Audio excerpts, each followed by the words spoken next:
Good evening and welcome back to another Total OS Today live event. More of an open chat for this evening with a special topic. I want to welcome Dan as my co-host for this evening. How are you, Dan? Oh, well, Doing okay? I just have to kill the other browser. Okay. Cool. Okay. So welcome, Dan. We have Steven in the chat. Steve's very own in the chat. How's everybody doing? Steve's very own. If you want to join, you can join if you wish. I just started live. Yeah, and we'll talk about last night. It was a magical night, and then there's a topic. There was a couple comments that came up last night. Somewhat serious, but kind of. We'll talk about that. I just ended up pain in my you know what, but you know. But yeah, Steve's very own. If you want to join, you can. Let me go here. I think I still have your email. Yes, I do. Okay, hang on. All right, Steve's very own. You should be getting the email now. I just got back from an awesome concert downtown. You remember Bill Haley in the comments? Oh yeah. We had Bill Haley Jr. in the comments downtown. 1, 2, 3 o'clock, 4 o'clock. Right? It was awesome. It was awesome, man. Yeah. Shake, rattle, and roll. You know. I guess they were the pioneers of rock and roll, evidently. Before Elvis, I'm not sure. Me neither. Okay. That's before my time, kind of. Yeah. Before mine too. But that's what they said at the concert, so I don't know. But that was the theme song. 1 through 3 o'clock. That was a theme song, the TV show Happy Days, right? Mm-hmm. First, and then they went to Sunday, Monday, Happy. Anyway. Yeah, they did. They changed their game later in the season. Right. Yes, they did. But I still like 1, 2, 3 o'clock, 4 o'clock stream. Yeah. Wait till Steve joins in, and then we'll have a little chat. We'll go into the topic for this evening and get that topic out of the way. So, last night was awesome. Closing down some things because this Linux Mint likes to freeze every now and then. Really? Yeah, I still have that issue no matter what. Okay. I'm on a fresh boot, so it runs for a while on a fresh boot, and then finally it croaks. I wonder if last night's semi-echo audio issues was because of Linux. I didn't do it in Windows. I should have, just to see. I'm not knocking Linux. I'm just saying maybe it would have been the same thing in Windows. I don't know. You know, all that they say about the Pulse audio having all kinds of problems. Yeah. Multimedia still struggles with Linux in general. That's why an artist like Stephanie, there's no way she has time to mess with Linux. I don't have any trouble with anything in Linux other than the computer just up and freezes now and then. The only way I can get out of it is to restart it from scratch. Wow. Okay. Good evening. Good evening, Steve. How are you? Hi, Dan. Hi, Connor. Welcome. We were talking a little about last night's stream with Stephanie, the singer Stephanie Forian. How was it? It was awesome. We were talking, Dan and I. It took me over a year to get Stephanie back. Of course, she works in Germany, doing her concerts and gigs. She's been unable to find full-time work in the States, but hopefully we can find a way to change that somehow, some way, because she deserves it. Yes, she does. Beautiful voice. She's like finding her, the community founder, and this is the power of the community. Not so much a Linux community, but just a community in general. But the community found her as a YouTuber of the month, and she's like a needle in a haystack. And we found her. The community found her, and it was a joy having her on after a year. We did a live hangout last year, I think. And we've been meaning to have her back, and she was able to sneak in some time. She leaves for Germany next week. Didn't know she was up since 4:30 in the morning, so God bless Stephanie. Yeah. That's kind of a real bite, because I get up in the morning at 5:30 to go to work and then come home and try and catch these streams on that you guys put out, and sometimes I just doze off. You know? Well, look, life happens, but I knew she was leaving in about a week or so, so we had to get this live event snuck in, as it were. We did record a news and nonsense, no news, more nonsense. I think it was a Wednesday, and I'll have that for all the PayPal and Patreon supporters, and we'll talk about Patreon tonight as a thank you. It's just a short one. We had some audio issues then. So I don't know if it's because of Linux, Pulse Audio. We've talked about this. Linux still continues to struggle with multimedia applications. That's why an artist like Stephanie, she doesn't have time to fix puzzles. Just does not have time.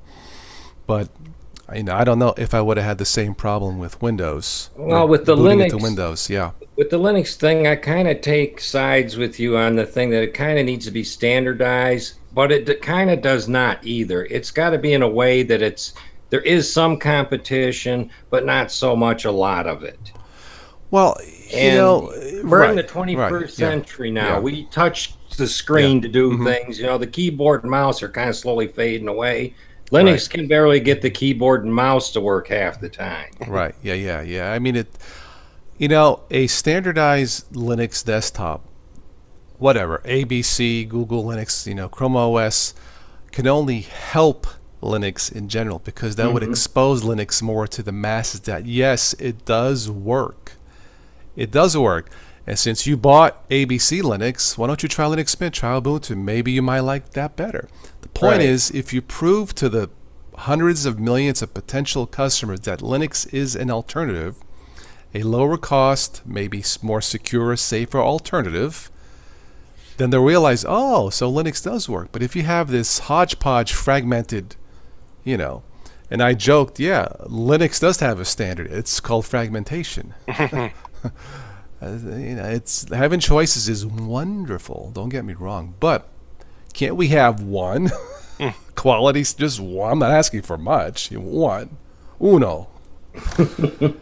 Anyway, but yes, as far as last night, check out Stephanie Forian. I should have put the links below in the show notes. I will later, but StephanieForian.com. Anyway, just look at last night's 3-hour talk concert. It was free. It was superb. And it was a treat.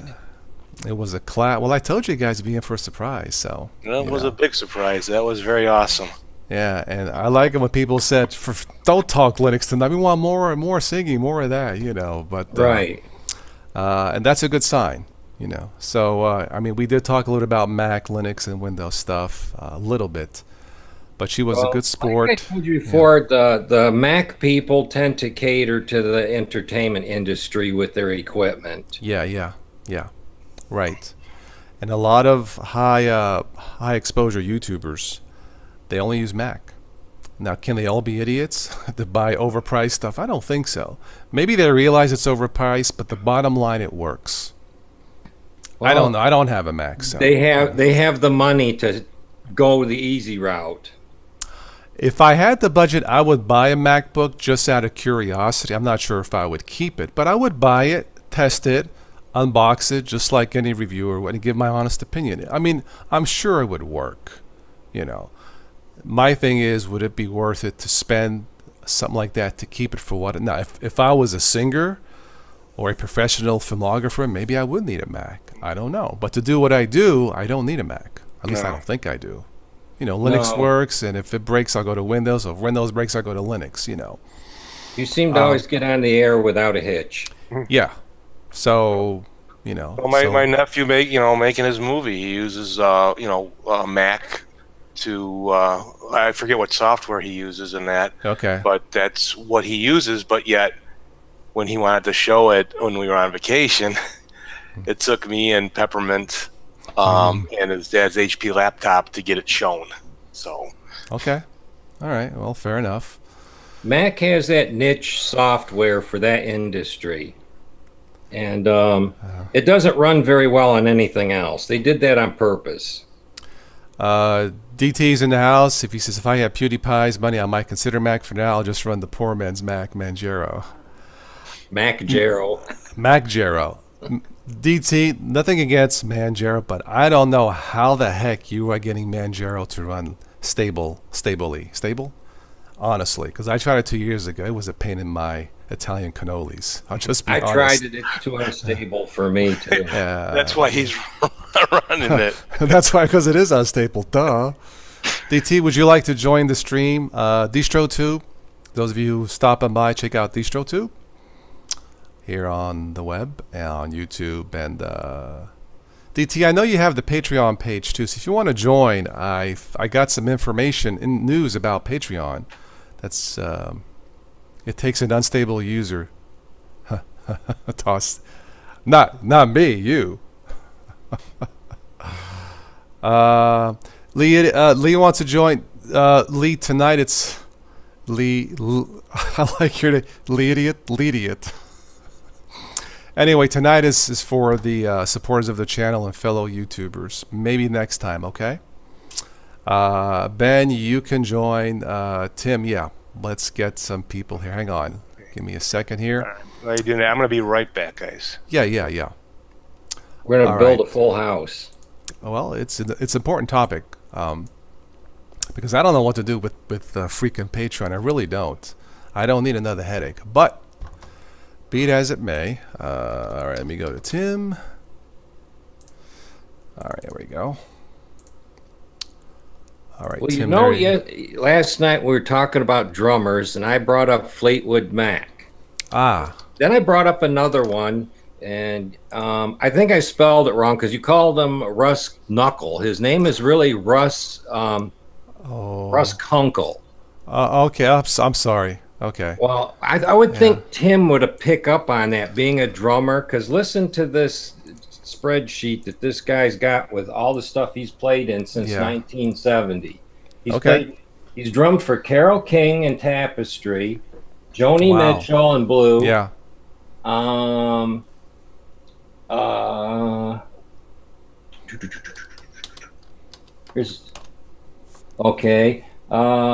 Fogelberg, Warren Zevon, Carly Simon, Linda Ronstadt, Bob Seger, Jimmy Buffett. It just goes on and on. Bob Dylan, Stills Crosby. Nice. This guy really got around with his drums. Nice. And the only reason I know this is because I got a lot of audio books. Okay. From Hey, Ben. People back then. Okay, cool. Hey, Dan. Yes. I forgot to tell you. You never sent me those old Fedora discs off you. I never got a way to get them to you. Okay. I'm going to go ahead and add you on Hangouts so that way we don't run into that problem again. You really want them things bad, don't you? Yeah, I guess I do. Oh, Tim will be on in 15 minutes. Okay. I just read the part where he says, "Hey, Meatball, give me a link," but he'll be home in 15 minutes. Okay. I don't think DT can join. Okay, no big deal. DT said he had to get up early. Yeah, I saw that. Yeah. I wasn't really... I went to a concert tonight. Bill Haley Jr. in the comments. 1, 2, 3. I went to a concert last night, Tosh. I went to... Cool. I went to Foghat. Nice. Oh, yeah. Slow ride. Slow ride. I actually have that LP. Fool for the city. Hey. Classic. Yeah, they played some of the old songs from their live album back in the day. Yeah, they were big back in the 70s. So it was Blue Oyster Cult. I love the old music. Doobie Brothers, I think, are back with a new CD, working on a new CD. I think it's great. Well, the thing is with music back then, it was all made from scratch with conventional materials and tape. No computers. Everything was hard, sweat, and work. Yes, right. Yeah. Nowadays, it's just computerized and it sucks. Like auto-tune. There was no auto-tune last night with Stephanie. It was just her voice and the guitar, so it was awesome. Yeah. Yes. Yeah. It sucks that there's no real music anymore. It's just all pressed together. Not all of it, but yeah, it does seem that way. Yeah. Hey, Ben. Hey. How are you? All right. Good. What part of Louisville are you from? Anchorage area. I was there over the weekend, and we went to the Anchor. The Village Anchor? What was that restaurant? Yeah. I'm actually 5 minutes away from that. No crap. Yeah. How'd you like it? Oh, it was awesome. Awesome. Yeah, food. they're pretty. I'm actually 5 minutes up the street from there. Actually. Oh wow. Yeah. We had a nice time. It's not a bad thing there. Yeah. No. Let me screen share. Now. They're going north. What? I got an idea where those discs are going. They're going far north. Yeah, Daniel, how should I? Actually, I'll just type in my email for you. All right. I'm going to screen share this. Can you guys see this? Let me pull the sucker down. Okay. Yeah, I see it. Okay, cool. Patreon creators scramble as payments are mistakenly flagged. Yeah, during last night's live concert event, I didn't want to. There was a couple things in the comments about having issues with this. I didn't want to talk about it last night because last night belonged to our good friend Stephanie. Yeah, there you go. So, but I am aware of it, and I got some news today. So this is from TheVerge.com. I guess this has been going on for a while, and it's not just me. But it says here, Patreon is declining significant numbers of subscriber payments to some creators on the platform, sending many who are reliant on this income scrambling to recoup losses.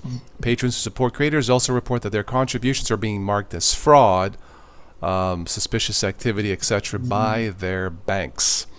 Creators logging on today found that some of their July payments have been affected due to what appears to be a combination of banking issues and changes to internal company operations. Oh joy. While it's unclear why certain Patreon users and not others have been impacted by this problem, that is weird, because if it's banking, you would think it'd be a lot or almost everybody. Anyway, many creators say they haven't got any support or answers from the company despite reaching out directly. And it gives an example here of someone who got the warning. She's making $500 less a month than what she normally gets. I mean, if a person, say, makes $1,000 a month, you make half, that's a lot. Some others here, let's see here, another person here says she wasn't hit as hard as others. She was still relying on her Patreon revenue to pay for Worldcon 76 expenses in 2 weeks. Usually I would have done a fundraiser. Patreon said the part was due by external forces. Here we go, blame the other guy, right? Yeah. I mean, I don't know. Honestly, I'm just speculating. But it does appear to be a combination of, and I think I read where people who were contributing with Chase credit cards are being affected more than others. I'm not sure how accurate that is. Patreon has been a godsend for independent artists because there isn't another way to get this kind of regular patronage. I'm not so sure about that, but be that as it may, I think Patreon can still work and it is viable. And down here it says it's super frustrating. This is the first time in 5 years I've been looking at alternatives, because the risk of suddenly being without a third of income is a risk that this person is not willing to take. All valid points. This is my third crack on Patreon, for what it's worth. And you know, the first time I did it, I didn't know if it was legit, so I got out of it. Then I had a subscriber say, no, toss. The subscriber said, it's legit, go back, it's okay. So I went back. Then they had an issue with how they were charging you guys. I didn't like it, so I deleted it. Then they realized, a week after I did that, a week later, I got an email, we're sorry, we made a mistake, and this and that.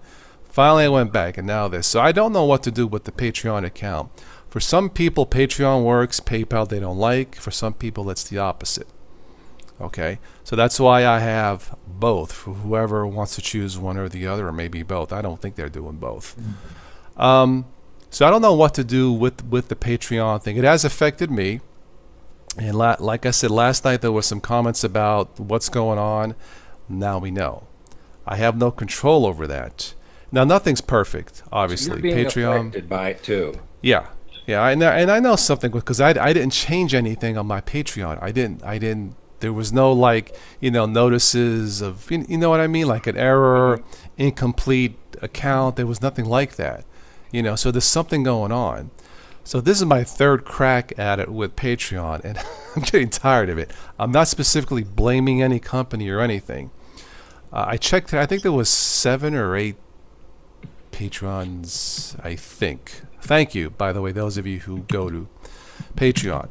But I don't know if it's working or not? How many have I lost? Is it just a few, or has been? I don't know what's That's going the on. big question with Patreon. It's like Right. you don't know if you've lost subscribers or not that want to pay you. With PayPal, it's instant. You make a Right. contribution, bang, I get the email. I usually send a reply or I thank you here, and it's done. It's a 24-hour deal and it's over. Right, right. And I guess PayPal works in some countries, Patreon doesn't. I think vice versa. I'm not sure. So I looked at it today, and what I'm going to do is have a goal for the Patreon thing to see if it's actually working. I'm not really so much concerned about the monetary amount as I am with the amount of people clicking and finding it as a viable platform to help this channel. So I think a goal of one patron a day, one patron a day is probably something I should shoot for. I don't know if that's going to work or not, but I think with over 4 million views, if I can get one a day, there's probably something isn't clicking. But that's how I see it. How do you guys see it? On my end, Patreon tells me that they pay out on the 1st of every month. Yeah, and I think there was a change where for the new patrons, I changed it so they could contribute that day and then get access to the private stuff, and not having to wait a week or the next month to get access. So that's okay. What they did with that's okay. Because before, say I had a private show up, that person made a contribution on the 4th. Now you got to wait almost a whole month to get access to the videos. But I changed that to make it, if you make a contribution now, you get access right now. I think that's fair. I don't think that caused the issue because it was going on before. But that's where I'm leaning at with the Patreon thing. So if you guys have any suggestions or think it's cool or don't do that. I have one worse thought that occurred. Suppose these people are having this money withdrawn by Patreon from their credit card, but somewhere in the middle, it's not getting to you. It's going to somebody else. I don't think that's the issue. I think from what I read, they're just flat out being declined. Okay. It wasn't like I didn't get any notices from Patreon or contributors saying, "Toss it, you got to reject it." That's usually either, I mean, it could have been something innocent. Maybe their credit card expired. It's happened to me. Ooh, I got to get a new card. But I suspect that either incorrect information on the card, or maybe they forgot to call the card in. You know, when you have a new card, you have to call it in, right? Mm-hmm. Right. Or the bank was rejecting it because of suspicious or possible suspicious and fraud activity, which I can't fix it. That's between the contributor, Patreon, or the contributor and calling their bank and say, hey, it's okay if I contribute to TOS or ABC Linux or whatever, you know. But that's what I think is happening. Now, why it's been blown out of proportion, I don't know. But something's not clicking. Obviously, and I'm not seeing this with PayPal or Super Chat. So that's where I'm at with the Patreon things. I'm going to give it about a month or so and see where it goes, you know, because if it's going to be a continued hassle for the contributor or the possible, you know, contributor and myself, it ain't worth it. You know, I don't want to chase, you know, potential conflicts of interest or issues and take away the time from, you know, providing entertainment like last night or doing, you know, Linux stuff. I don't need that headache, you know, after 8 years of doing this. So anyway, that's what I wanted to say for tonight about the comments last night about the Patreon. I am aware of it. I didn't mean to brush those comments off because last night was not about me. So hello, Joe. Welcome. Steven says you bank at a credit union, that may be the problem, but I have been banking there for 40 years. I don't know. Stephen Anderson, I don't know. Kenny says Foghat rocks. Yes. Yes, they do. Yes, they do. But for those of you who did not catch last night's stream, check it out. It was a magical evening with a beautiful voice, and I think you'll enjoy it, and won't cost you a dime. Check it out. And I highly recommend it also. Yeah, I was a bit surprised. We still had people sticking around after almost 3 hours last night. But it was worth it. And Stephanie was a good sport. I guess she was up from 4:30 in the morning. I didn't know. That poor thing gave us everything she had. Wow. She did. She It did. She was gave good, us too. 2 encores. I mean, she stuck around past the first hour, the second hour. By the third hour, I'm thinking, you know what? It's time to wrap it up. But I could have gone further. I could have gone more. But yeah, I know She probably was running out of songs. No, not really. she got plenty of songs. I bought a couple of her CDs and was able to get the free downloads. And let me Yeah. tell you, the free downloads are really, really good because they're studio complete. Yeah, Wow. she's got about 30 plus songs for sale. Download immediately. You know, let me just post that link in the chat just to make it easier for her. Give me a second here.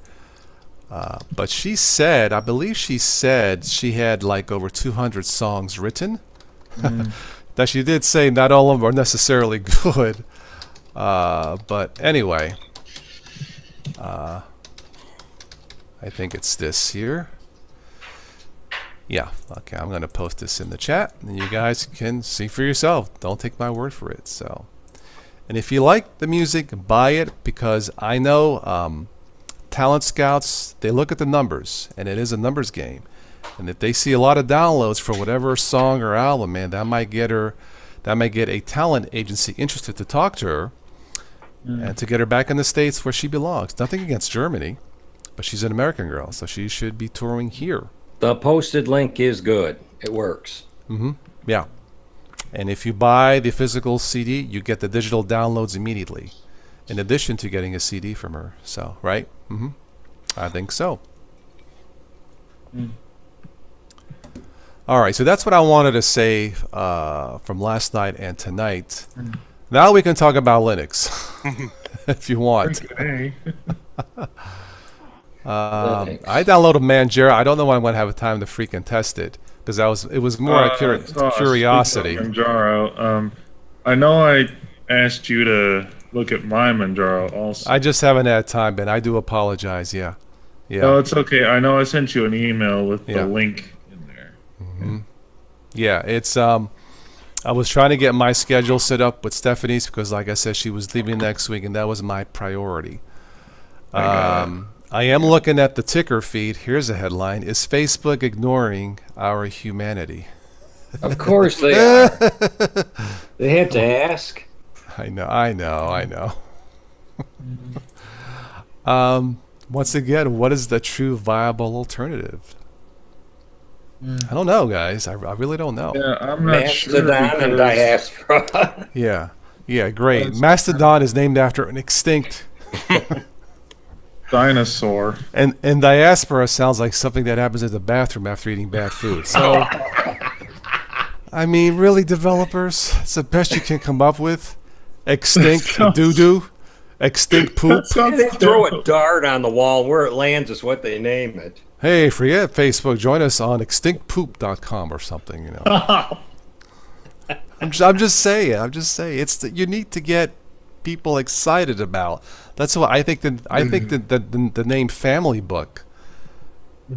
You know, maybe I should start a new series on the channel, Family Book, and we'll talk about everything that's related to life and not just tech or something. I don't know. But Steven says your Patreon payments went through. Okay, all right, Steven Anderson. Thank you. I think if you Mine start went through too, Toss. I checked my email. It worked fine. All right. Let's see here. Sir Patrick Stewart is reprising his Picard role in the new Star Trek series. Yay! Yeah. Star Trek Discovery. Okay, good for him. Good for him. Yeah. He seems like a cool dude.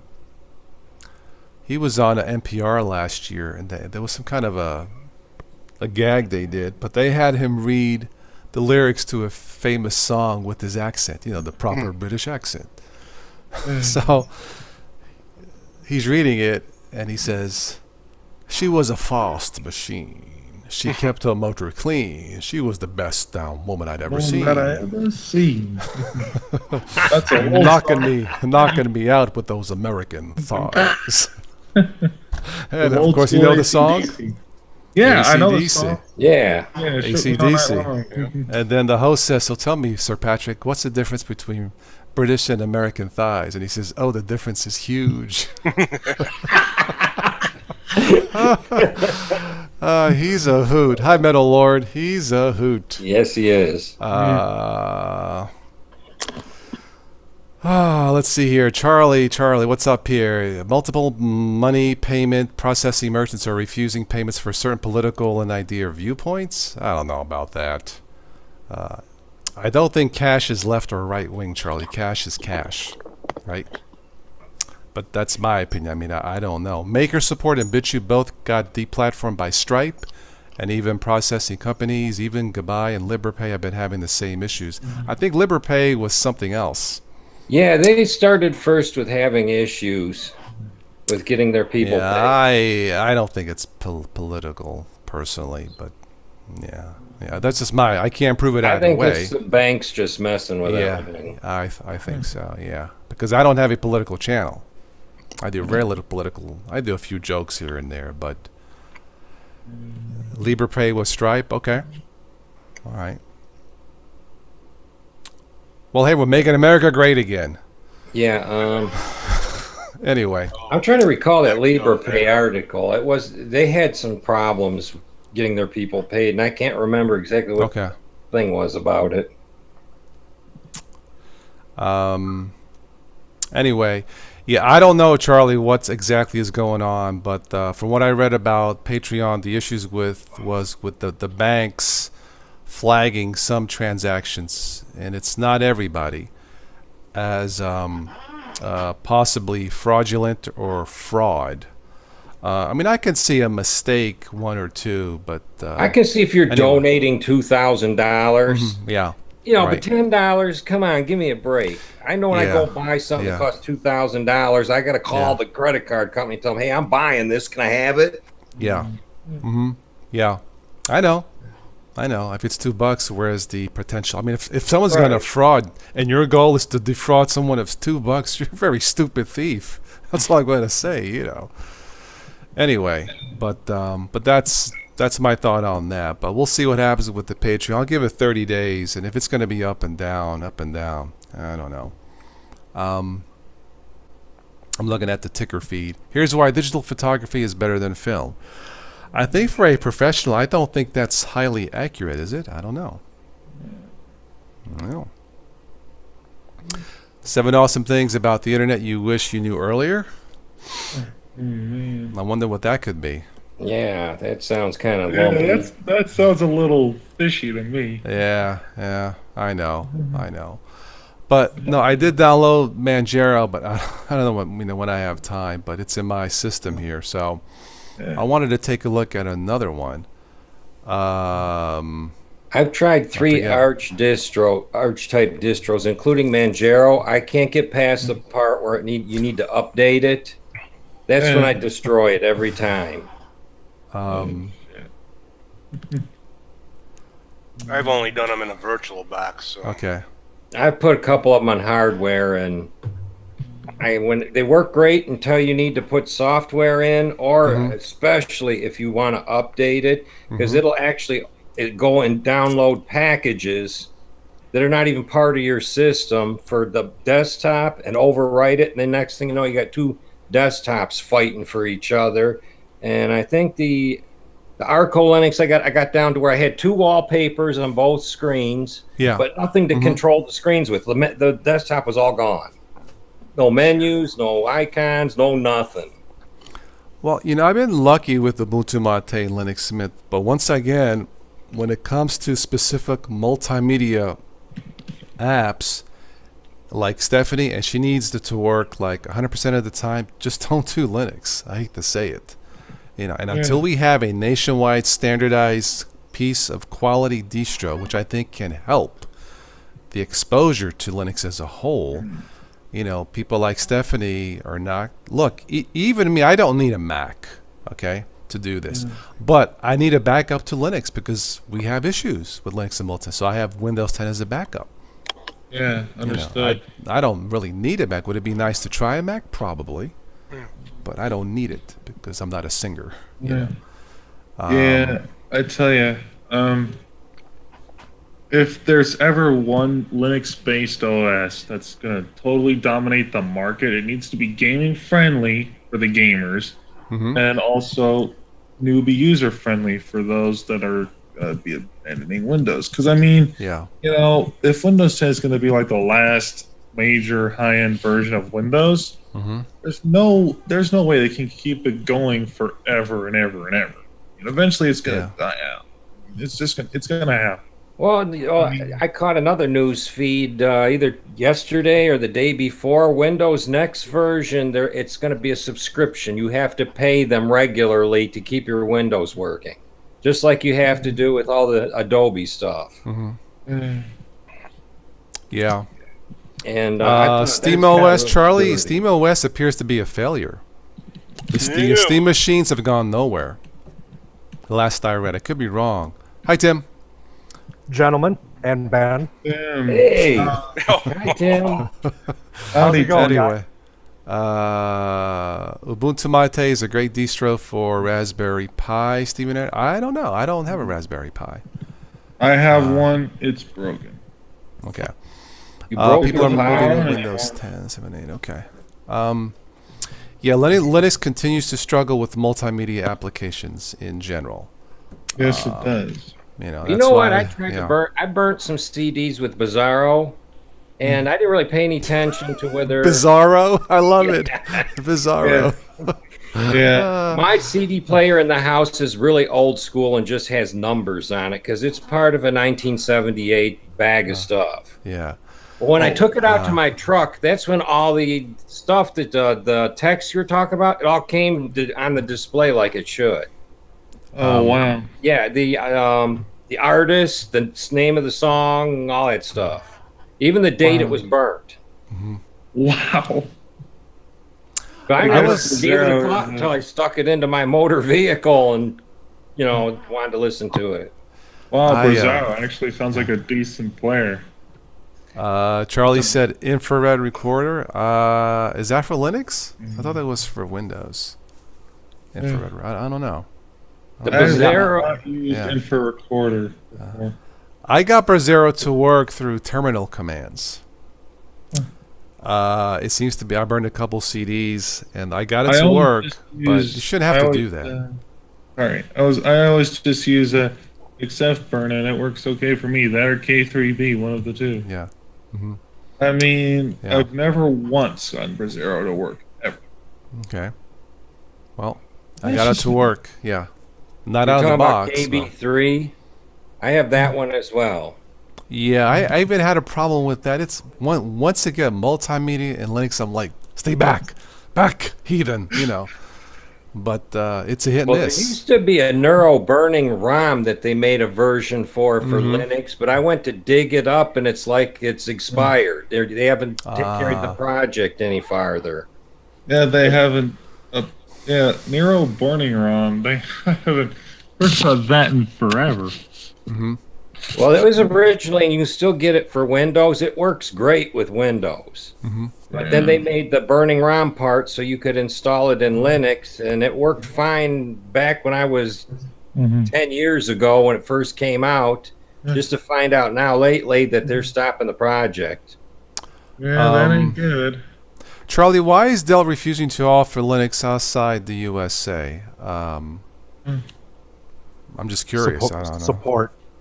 Oh. They do not want to offer. They don't want to offer the Dell developer line with Ubuntu on it outside of the U.S. because of support, which is really strange considering that I mean Ubuntu is a UK based distro, right? You'd think that they would offer it in the UK, but I can give you a tip. I can give you a really good tip for the night. The boss and I just got home. We had a very, very quick bite to eat. Got home, I brushed my teeth, and I ran to the refrigerator and I got myself a San Pellegrino blood orange sparkling water. When we walked in the door, I brushed my teeth. And I tried taking a taste of this blood orange stuff. Yeah, exactly. If you ever thought brushing your teeth and then drinking regular orange juice was bad, this is worse. Wow. There. Well, that'll There's keep my- you awake. there's my rant for the night. I'm glad that that's all I have to rant. Hey, Tim, I had a question for you. Mhm. You're a drummer, right? Yes, I am. Have you ever heard of Russ Kunkel? This one you should know. Do do Russ- do do. do. Russ Kunkel. He was a big time studio drummer, but in a certain locale. It wasn't like he played for, like, Barbra Streisand or Neil Diamond when they went into the studio. He was in a certain locale. That's what I think. Well, his list here includes Neil Diamond, Stevie Nicks, Dolly Parton. I mean, it goes on and on and on. Which Linda Ronstadt, Carly Simon, Jimmy Buffett. I mean, he didn't travel though. He had a certain locale where he essentially had his home base. Oh, he was a studio drummer. Yes, and he was so good that artists would put together their studio band, Right. and they would actually travel to where he was. Yep. I don't knew think you'd know something about this guy. Yeah, I don't think he was never a live drummer. For people that don't know this, the big names, the big entertainers, they aren't necessarily, I guess, they're singers and whatnot, but they're entertainers more than anything. Like the Barbra Streisand, Neil Diamond, stuff like that. When they cut a record, they use a group of musicians that specialize in recording studio work. Then when they go out on the road and say they do Las Vegas or they go on a tour or something like that, they bring an entire different set of musicians with them to support them on the tour because they are specialized musicians for live audiences. So there's a difference between them. But yeah, I have heard that name though. I have. Boy, that sounds like a real headache to put something together for two different operations. It's harder on the touring musicians because the studio musicians essentially show up. They'll listen to a rough arrangement and then they'll look at a score and record the song and they're done. The touring musicians, it's a little bit tougher on them because an artist, specifically people like Streisand and some of the ones that have been known to be harder to work with on a touring venue, they could change up the arrangement of a song one night to another night. They could change the interludes to the songs, which completely changes the arrangement. So the touring musicians actually have to be very, very pliable. They have to be very flexible in how they play a certain song. Studio musicians are studio musicians because they can do it and they are good with very set regiment. So that's the difference between the two. Well, thanks for the education. Yeah, last night's concert with Stephanie, for 3 hours, I think we could have gone double that easily talking about the business. But those of you joining in late, if you haven't, check out last night's live show with Stephanie from the Boston area. Complete joy having her on here, talking about a little bit about tech and music. Yeah, she was a sweetheart. A class act. She deserves all the success she can find here in the States because she deserves it. So Stephanie, God go bless. check out her YouTube channel. All of her YouTube videos are pretty funny and they're really good. It's either going to be quick, like vlogs in the life of they're 3 or 4 minute videos, but they're really entertaining. A lot of acoustic stuff, a couple releases, not more than a couple. Some releases from her studio albums. Her last big hit was probably Sweet Insomnia, that I think she wrote on the plane back. I think it came to her at the last minute, and that became the title track of the album. Again, she has a gift. I call it magic, but it's just a natural ability. But check her out. Yeah, she's a sweetheart. She did send me I'm going to post that link again, StephanieForian.bandcamp.com. She did send me an email this morning. She must not have gotten any sleep because I went to bed at 3. I'm assuming she went to bed at the same time, and I got up this morning. She sent me an email at 7:30, but I think her and her family were leaving for the weekend or something. So, So Stephanie, thank you on behalf of all of us. If you watch this, Thank Thank you. you. awesome. Yeah. Steve Anderson posted in the forum the drummer for the band Def Leppard had one arm, and it Yes. some people kind of chimed in. There's a bunch of folklore behind how he lost his arm, and what happened to him was he was in a car accident. He was drinking and driving, and he was in a car accident, and I believe a Corvette, and the windshield pillar of the Corvette came back and hit him in the shoulder and took his arm off. Oh. They did reattach his arm. However, short time after they did that, Wow. infection set in. Things just were not working. And this was back in the Wow. 80s, late 80s. Yeah, I just seen him he- 2 years ago. He's got a British Yep. patch right where his arm was. Wow. Okay. Yep, he plays. He plays predominantly. He plays all of the cymbals with his right hand, and excuse me, predominantly, everything that he does that triggers actual drum sounds like a snare drum or a tom tom. He plays with his left foot. So Wow. He's pretty good. He can really He wail it out. I seen them play 2 years ago, like I said, and they put on a show that I'll never forget. I even shot some footage. Yeah, He's my got a buddy- lot of. My lot buddy of said 2 talent. weeks ago at Wrigley Field. They were playing there. Yeah, I never got to see those guys backstage before. Rush has the best Kenny? drummer, Kenny. He's definitely good. Yeah. Neil Peart. He Yeah. is Yeah. the. Yeah. He's the standard by which most drummers in my era always list as an influence in one way, shape, or form. But yeah, he could play. He could hold a drumstick with his rear end and outplay many. That would be a trick. Oh boy! And he could outplay many of the drummers of today's.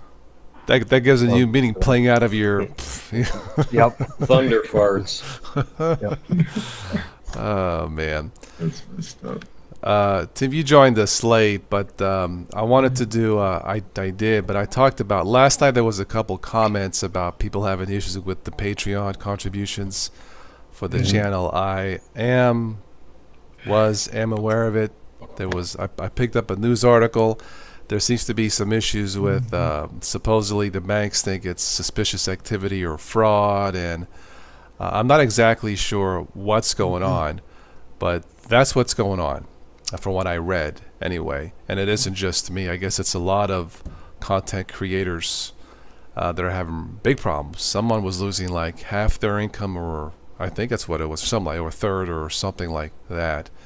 So that's why I haven't seen any, growth on the Patreon page. Everything looks good. People like it, or some of you like it anyway. So I'm going to keep it there for now, but. I have a goal of 1 patron per day. I think after 4 million views, I think I can get that. Maybe, I don't know. But something tells me something still isn't quite right. So I don't know how that's going to be fixed. But those of you having issues, and I think it's only with certain credit card companies from what I read. So you have an issue to donate, not just my channel, but to anybody. Call the bank and say, hey, I wanted to give to, TOS or ABC Linux, and it's being rejected. Is there a problem with my card? What's going on? If there isn't, and the bank's just saying, well, we thought it was suspicious activity, then tell them no, Toss is okay, or Stephanie is okay, whoever's okay, and then free that. And I think that'll probably solve a lot of the issues. I think. I'm not in that business. I don't know, but I'm speculating that's what will fix the issue. Because one time I was down to like 3 patrons. It didn't make any sense, but now it's back up again. So something's going on. But if I don't see any growth on that, I'm just going to cancel it and be done with it. Anyway, hi Noah. Has Patreon released any sort of official? I think they said they were aware of it, and it was a small statement, but some creators are saying they haven't been really helpful. And Patreon is saying, call your bank. And maybe it is strictly the banks. I don't know. I have less issues both as a contributor or as a buyer and as people contributing through the channel. I have the least amount of issues with PayPal. But for some people, PayPal doesn't work or don't like it. They prefer Patreon or vice. That's why I have both as a choice. Personally, I would just like to have one and be done with it. It's less headache for me, less time. But Well, some your people like one or the other, you know. Your PayPal people are mostly going to come from the eBay shoppers from the past and present. That's where it originated from. And when I wanted to do eBay stuff, PayPal was the way to go. Right. So that's where we're at as far as that goes. But for those of you who having issues, it was mentioned last night. Anyway, that's what's going on. I'm not endorsing eBay. No, that's fine.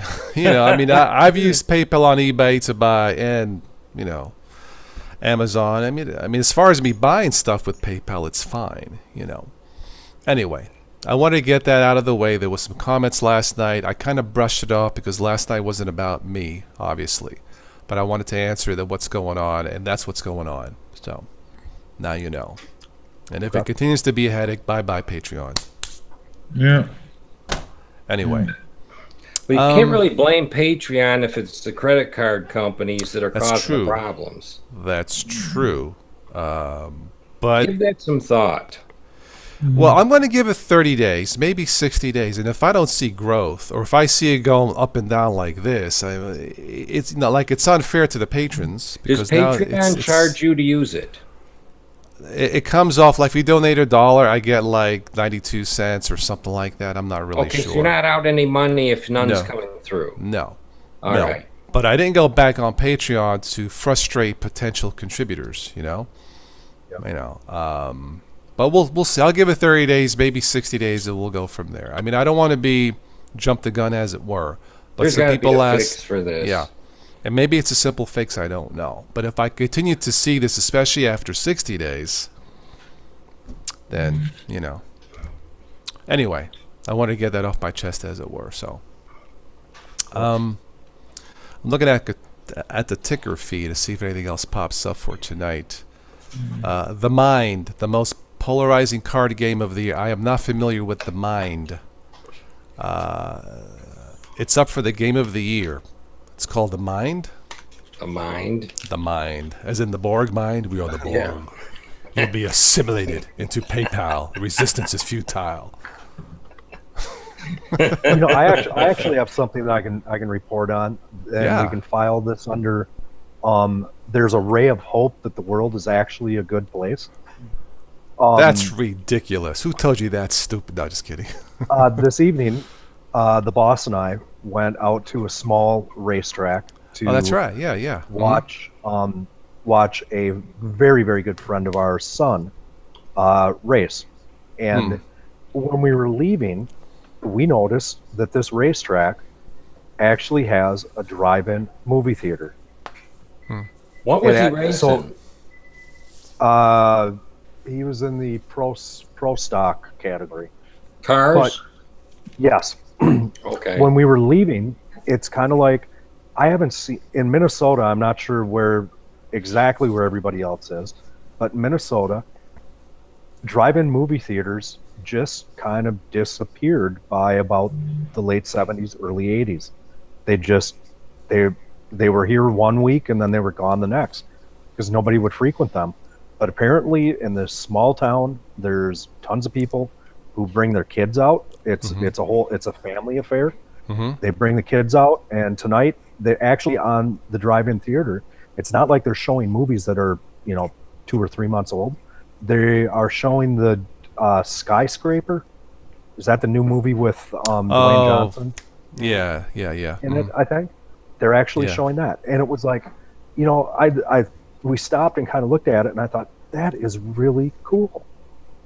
It's really cool to see some of these things that were so important and so much. I mean, kind of a fixture to a certain degree in my childhood. That some of these things are actually coming back, and the simple things that I enjoyed as a youngster. It's few and far between, of course, but some of those things are starting to come back, and I thought it was really cool. And it's like, you know what? I hope this place has to move because they don't have enough parking spaces for the number of people that show up. So there's this sense of nostalgia and Yep. yeah, we have a drive-in here that's open every summer. So Really? yeah. hmm Wow, they've It's- done it's- bulldoze all the ones around here because of the I know, real yeah. estate value. I mean, I haven't gone to the drive-in in years. I'm not sure if I suppose if I had a date and wanted to be just me and her, I guess that would be kind of romantic. I don't know, at a drive-in. I kind of was back then. I don't know, but it's just a thought, you know. Hi, Horace, welcome. Yeah, I think that's great. You know, let's see here. Speaking of dates, dating apps, Tinder, Chappie, and Bumblebee, least preferred way to meet people. I wouldn't know. You know, it was funny because the night I went to the a free concert, Bill Haley and the Comets, or Bill Haley Jr. and the Comets, you know, 1, 2, 3 o'clock. It was great. Shake, rattle, and roll. But I didn't stay for the whole show because I'm sitting there. I had one Coke. I sat in the back outside. I'm like, you know, there's more guys than girls here. This is not for me, so I left. Nothing against the band, but I'm like, Yep. nah, that's not who I am. Not judging people, just I prefer girls, so I left. I left like an hour and a half early, but after the you know 1, 2, 3 o'clock, 4, that's what I went to hear. It's a classic.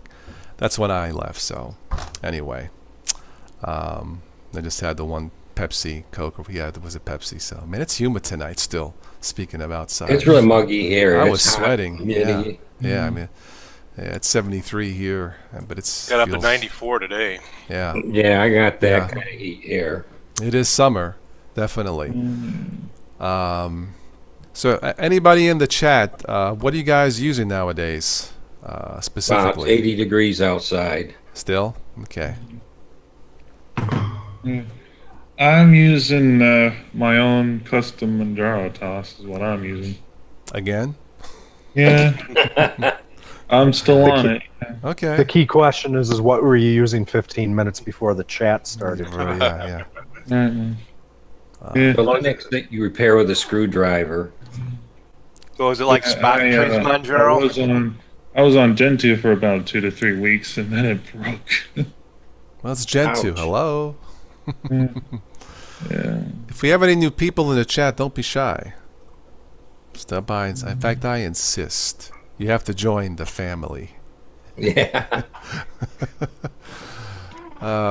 Joe used MX Linux with custom theming. Okay, cool. Horace says, create an Amazon wish list. I think you deserve a ThinkPad X1 Carbon. Amazon wish. Oh, okay. Yeah, I had to think what that My is. dad Yeah, has okay. that laptop. Yeah. Is it nice? Ben? Yeah, it's really good. He loves it. It's his Okay. new. Is that is the new top of the work. line ThinkPad, Horace? Ben? Yeah, I believe it is. Okay. All right. And my dad loves it. He's Cool. using it as his daily driver now. Q1 Fiend says the 4 I have running now are Mint, Manjaro, Arco, Linux Lite. Okay. Manjaro, Arco, that's Linux. I mean, that's Arch based, right? Yeah. Yeah. Yeah, Okay. Arco is Archbase. Yeah. You know, I I have don't a know. question. Yeah, go ahead. I have a question. Maybe that some people in the chat can weigh in on it as well as you guys.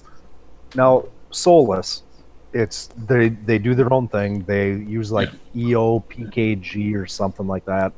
Their Yeah. package management. Yeah. But Solus 3 was released quite some time ago, like well over a year ago, I believe. And Solus 4, I thought was going to release like right at the beginning of 2018. Has Solus completely switched to a rolling release type of a distro now?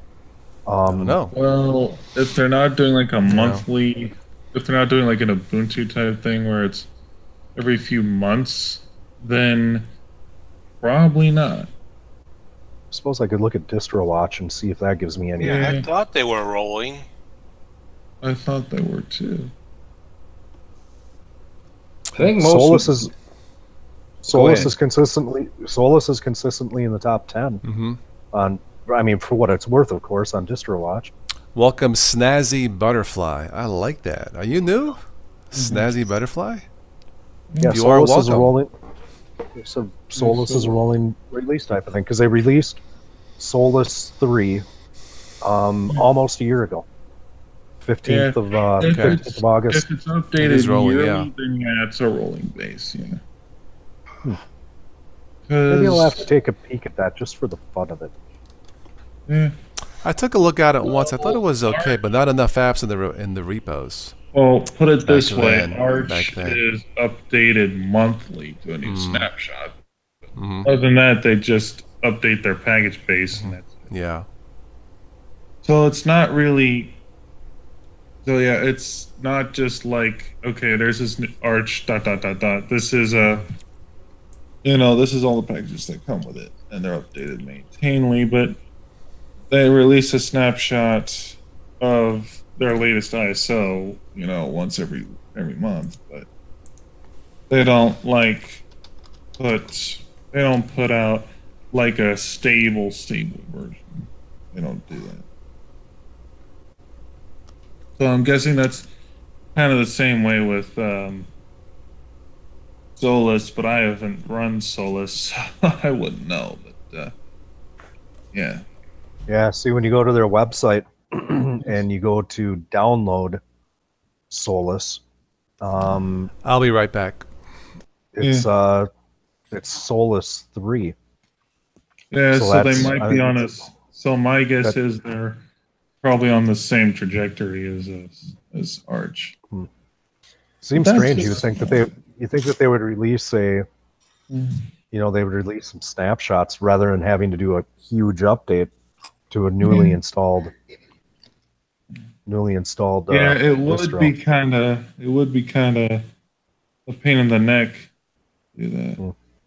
Well, that pretty much shuts off the idea of me taking a look at it at any time soon. Eh, Yeah, if it's a breakable, I don't want it. yeah. Yeah, exactly. I've had Ubuntu 16.04 on this machine now for I don't know 2 or 3 weeks. It's just solid. I have the I had to Mint. get used to the I have the Mint equivalent to that, and I've been running on it for 5 months. Yep. And the only issue Yeah. I got is once in a while it'll lock up and I have to restart the computer. But I think I know what that's causing that. I don't Yeah, really it's shut seven- the computer. I really don't. 17.3, Huh? 17.3, Dan. No, I got this. The 16.4. Well, it would be the Mint 18.3. 18.3. I'm sorry, not 17.3. But I don't usually shut the computer down. I just suspend it from day to day. And I'm beginning to think that's the cause of it, is it needs a fresh boot every now and then to keep it from freezing. Because it'll go days without, it seems like it goes days without freezing. And I'm starting to get the feel that it's timed. Mm-hmm. It's how many hours are on the machine. Yeah. I don't want to work no more. Right. Yep. Could be. Well, Yeah, I think could be. as time goes on here and as I get into the fall, I think a switch full time over to Chrome OS is probably going to be in my boathouse. So So It's you just like it, everything- Tim? everything that I do on it, Steve, it just freaking works. I mean, there's no other way to put it. And I put GIMP on the Pixelbook. It works wonderfully. I can, and the really cool thing is, because of the nice integration, of course, I use, just like you, I use the Google services. All of my photos are out on my Google Drive because I sync it with my Android, and I can yank photos right off a drive, work with them with GIMP, save them as a JPEG onto the hard drive of the machine, and then I can resync it back up to Google, up to Drive, Nice. and replace the file. I mean, it's just there are some kind of weird intricacies that aren't really, let's say that they aren't really published, workarounds or anything like that. But if you've used an Android telephone, like say on vacation away from a PC for a couple of days, and you know the intricacies of using Google services on your Android phone, if you've got that under your belt, you can figure these kind of, things that you have to do. You can figure them out. It's very intuitive to be able to figure it out on your own. But I can't say enough about it whatsoever. There's, it just works, and I'm happy with it. It's quick. Cool. The hardware that I got is, I paid a lot for the hardware, and the hardware is nice. But you can get I think right now you can get a Chromebook, one that will run Linux apps. I think about the lowest price one you can get right now is $300, $329. That's a good example of a standardized Linux that just works. Yeah, And I haven't it had sells. Yeah, the funny haven't thing had- is, all right. The funny thing is that Chrome OS is based on Gentoo. Nothing wrong with that. But the point is, Google made it their own. They service it, they test it, and it works out of the box, right, Tim? So there you go. Yep. That's a standard. It's That's Chromebook Google's in standard, general. but it's a standard. So I don't think Chromebooks putting got a the ton of hardware. and in putting the Linux apps on it, I have to say this it's called Project Christini, and that's what the Google developers you have to use developer mode in Chrome OS to be able to use be able to drop Linux apps on. And I can tell you this, it's got some rough edges from a user from a UI, a user interface perspective, but it works. I mean, yeah, you have to do some command line stuff, but it works. I haven't had one lockup. I've not had any. I haven't had the OS puke on me. I haven't had any Linux app misbehave whatsoever. Not once. And very surprising to me. Very, very surprising. I'm sure they beta tested the bejeebas out of it oh yeah. before they just started asking money for it. Well, I think they also test it on a very frequent basis. The people the developers that do this Christini thing to get Linux apps to run, I don't think there's got to be a core group of a couple dozen of them, and I don't think at any one given time all of them are sleeping at the same time. I think that's all that they do. Yeah. It just works. Imagine that. I'm looking at some headlines. This might be the news and nonsense headline of the year. Oh, This is snap. real. Oh, And let me read it. And you tell me. I'm just going to read it. let me take a deep breath. Take a deep breath. I'm kinda scared now. There's a sub headline, but let me read this. I'm going to say it with a straight face. Facebook helps you fight your social media addiction.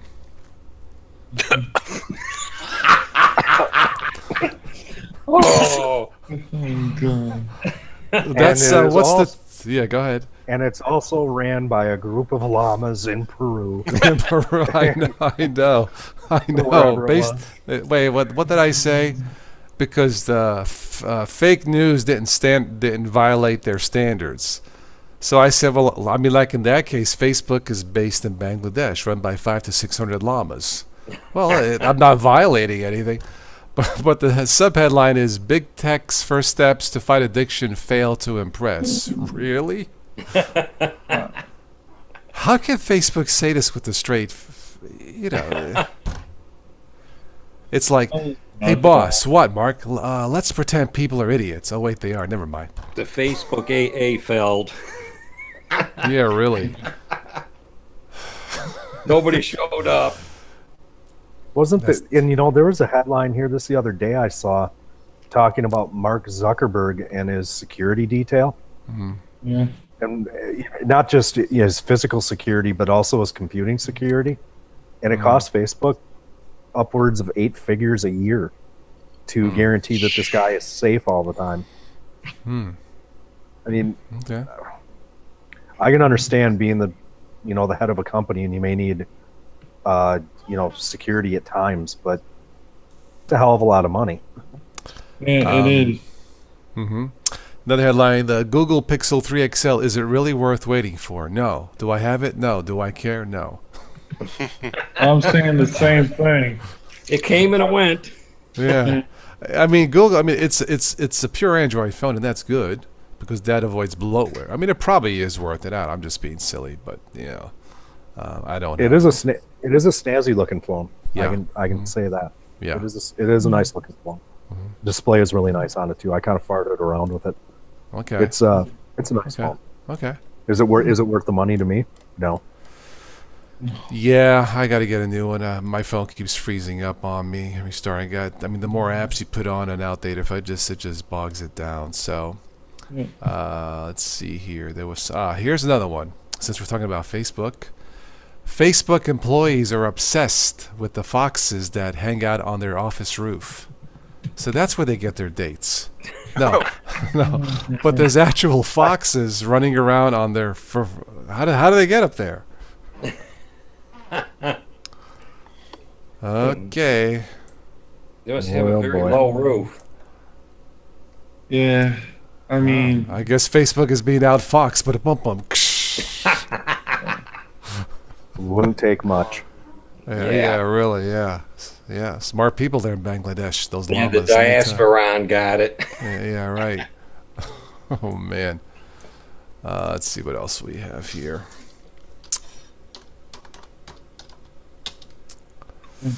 So as far as what we're running, Ben's using Manjaro. Ben's OS. I guess is what we'll call it. Ben's I'm OS. I'm Hey, using, Benny, ba boom. Ben's using the Benz. I'm using my own Manjaro. Yeah, it's called Manjaro by Hackman because on Skype my username is Hack, and it's Hackman. So yeah, that's what everybody knows. Good old Dan is kicking around on the Linux Mint. Steve, you got to still be on Peppermint. I'm still guessing. on Peppermint, yeah. Okay. And Toss, he's running Forget About It OS. Forget about OS. By the way, Michael Lindorf, welcome. Hi. Yeah, I didn't and miss on my anybody else HP here, I'm running JU Linux, and I'm also doing that with LFS. Let's see here. Here's another headline. Here's something that you just don't read every day. A 1965 Shelby Cobra, the car, mauled by Alaska grizzly bear in search of fig Newtons. Yep, I saw that. The poor car. I know. Yep. Okay. Makes you want to cry for it. Yeah. Wow, that's a nice looking car. Yep. Yes. Man changes birth certificate to save on car insurance. I am now a woman. What the frick? He changed his gender, and by making the switch, he lowered his premium by $1,000. Wow. That's pretty drastic, but okay. Okay, I was typing something just to make sure I got this. Yeah. A man went in and had a sex change to be able to save on his car insurance. What? That's what it says. So to save $1,000 off of his premium, which I would guess would be a year, he went in and he got turned from an Audi to an Innie for $1,000 a year. Unless he lied on paper. What? Hey, what do I know? What do I know? Tim, I don't know. What happened? Humans. Anyway, let's see what else we have. We here. humans do strangest things. I know. Anything to save a buck. Mm-hmm. And let's see what else we have. Oh my God! Did it say how old the guy was? I didn't look at it. Here's another one that's oh my God. You guys gotta look this up. I cannot make this stuff up. Toilet racing is the surprisingly competitive field you never knew existed.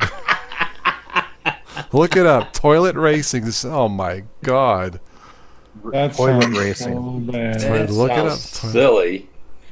Toilet racing. racing. Yeah, and you fill up I'm a Taco looking it Bell. up. What the hell? Oh Look it my up. God. Look it up. What the crap? Toilet racing. Sponsored by Diaspora. What? I couldn't This resist. is actually a thing. Yeah, look it up.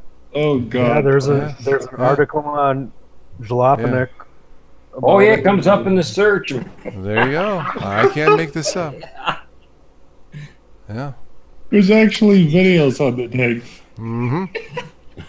Yeah. Make sure you fill up a Taco Bell and keep on running. Welcome to the world of land speed toilet. So what they do is they take these things, Oh, dang, Dad, that's mount- terrible. they take a toilet, they mount it on a platform with God knows what type of an engine. Gives a new meaning rushing to the bathroom. Oh, that's terrible. Well, we just hit a new low in this channel. This This guy sitting on this toilet on a box with wheels. yeah.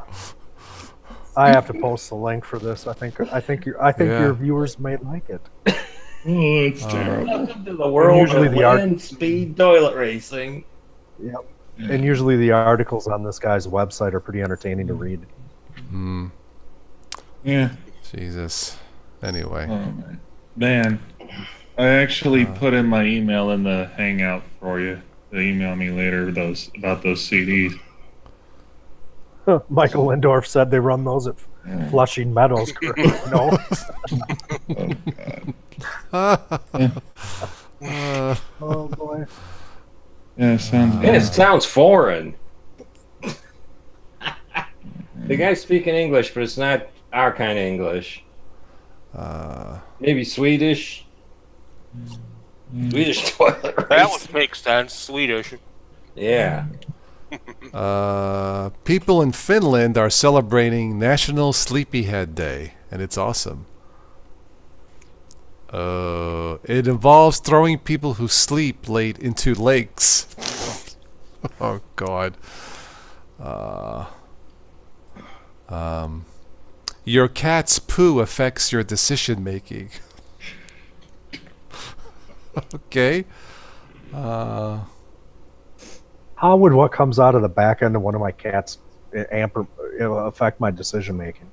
I don't know, but that story is full of, you know what? I'm just reading it, man. Back to the toilet thing. They're equipped with 140cc motorbike engines. So like a dirt bike, like a That's a small dirt ridiculous. bike. And they can reach.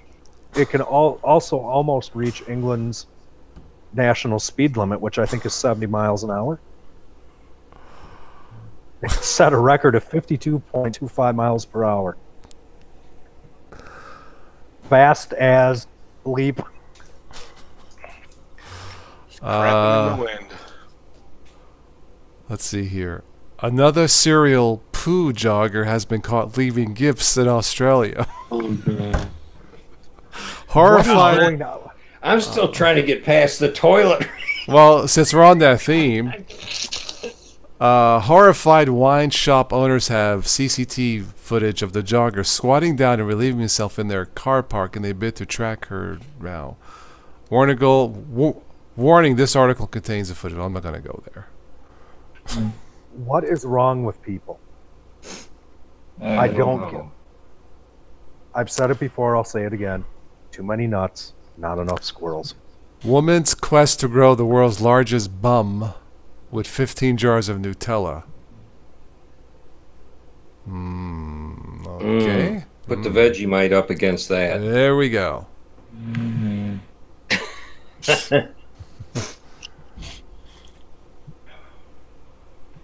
Let's see. What else do we have?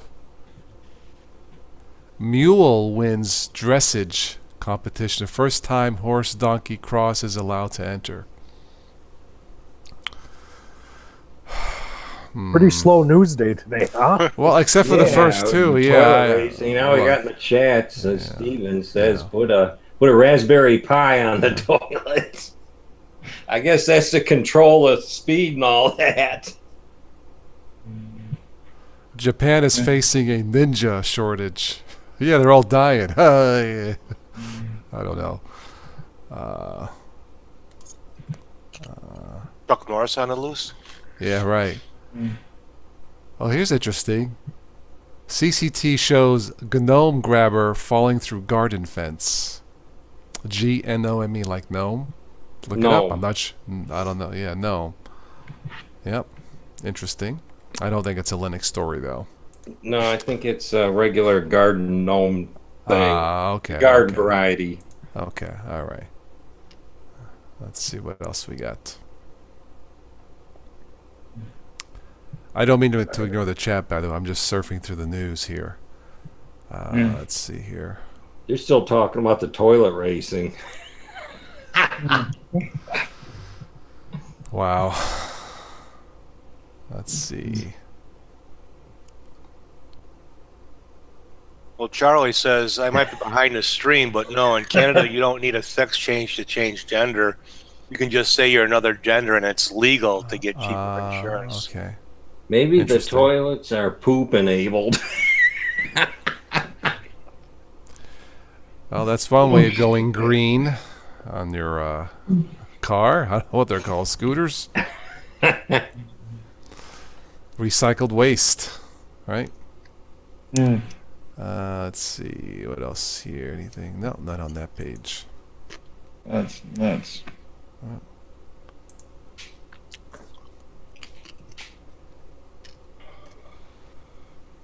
I don't know if I read this before, but truck dumps 40,000 pounds of chicken feathers on highway. Yeah. That was back in May. Okay, all right. Chicken City feathers. city looks for answers after zombie alert sent to residents in Florida. All right.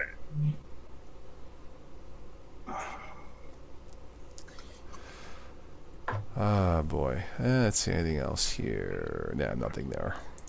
Elementary OS got a huge donation. Oh yeah. Oh yeah. Oh, good for them. The folks behind Elementary OS have revealed they too recently received a large private contribution from an otherwise anonymous donor. That's where all that Patreon money I went. was just thinking. That's why we're having problems. Yep. Jeez, it went to the. Thanks, Elementary. No, just kidding.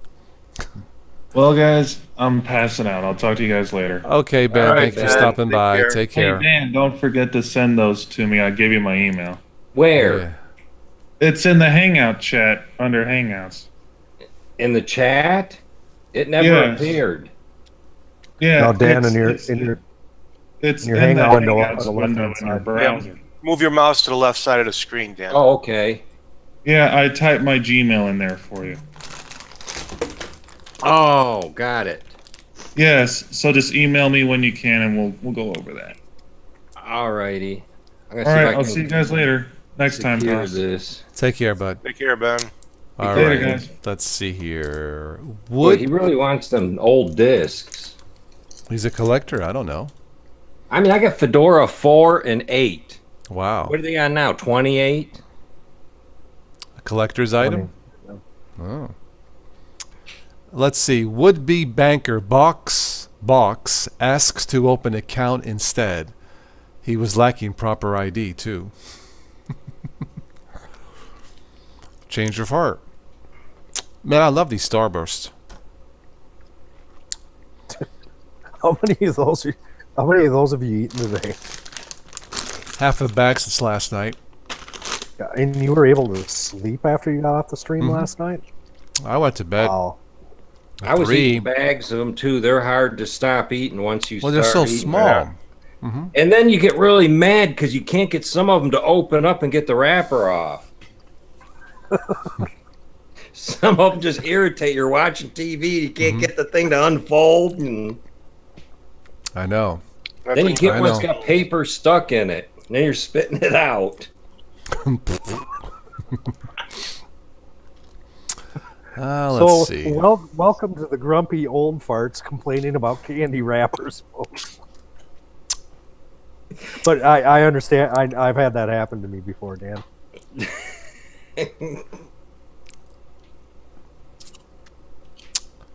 Let's see here.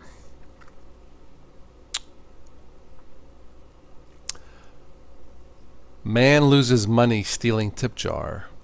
Okay. Okay. Must have had a leak in the bottom. I guess. Woman live streamed her drunk driving. Smart. Oh, that's a bright idea. Mm-hmm. How convenient for the cops. Yep. Yeah.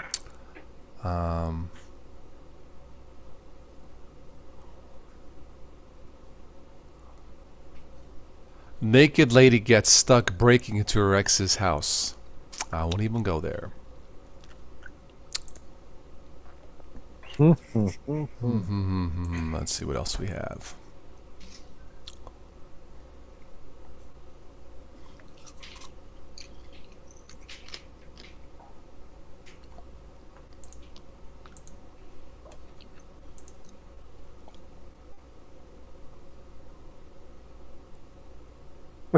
Steve Lindor said, redefines the D in DUI. Yeah, really. Yeah. D would stand. That just D would popped stand up for- here. D would stand for So, dumb.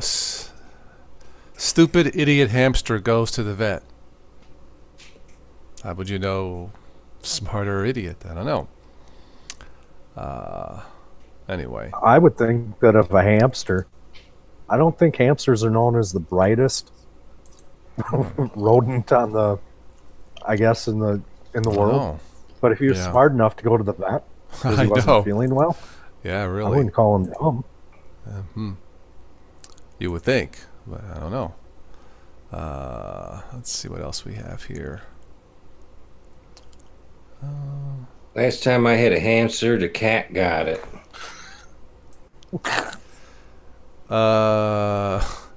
A visitor to Yellowstone National Park captured video of a misbehaving tourist provoking a bison into charging at him. Mhm. Okay. And the But guy- here's what stupid does. Mm-hmm. And you know what? The guy had actually been arrested one or two other times in national parks recently, like in the last month or Wow. something. And yes, there was alcohol involved. I kind in of figured each that. occasion.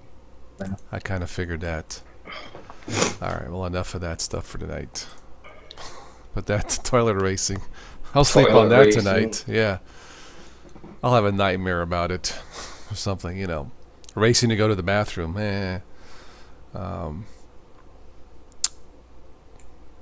So what's everybody doing to close the weekend out tomorrow? I think I'm gonna really try and get some sleep. I got to cut my grass tomorrow. You're always cutting Yeah. your grass. Once a week. I haven't Do you cut- feed I haven't cut. Once a week? No. But I got to cut it once a week. If not, because if I let it go 2 weeks, then it takes longer. Yeah. You know, so I try to once a week. That way, it's not that long. It doesn't take as long. You know, so. I haven't cut it since before I went on vacation, and it's pretty bad. It takes time if you let it grow. I get clumps and do this and that. So, you know, Better to cut it once a week. Then it's easier to clean up after yourself. or I could buy a couple goats. For a while, I went for a spurt here where I didn't get any rain for like 7 or 8 weeks, and I had nothing but burned up stuff in the yard. Hey, Tom. Switch Switch to to Linux is in the house. Michael has Switching. lawn police in your subdivision. The lawn police? Really, Michael? How does that work? He might be a part of like an association, you know, or a homeowners association. Yeah, and they come by and yell at Yeah. you if you don't have your lawn mowed, or Okay. if your dog goes Interesting. out. If your I dog got goes out and that craps here. on the lawn. I got They that check here. it for.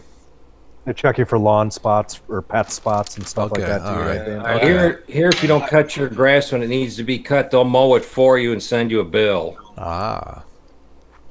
Yeah, I live in Okay. an association because we have wetlands in our development, Okay. and they go a little bit too far. I mean, they've never ticketed anybody, but they'll charge it on their.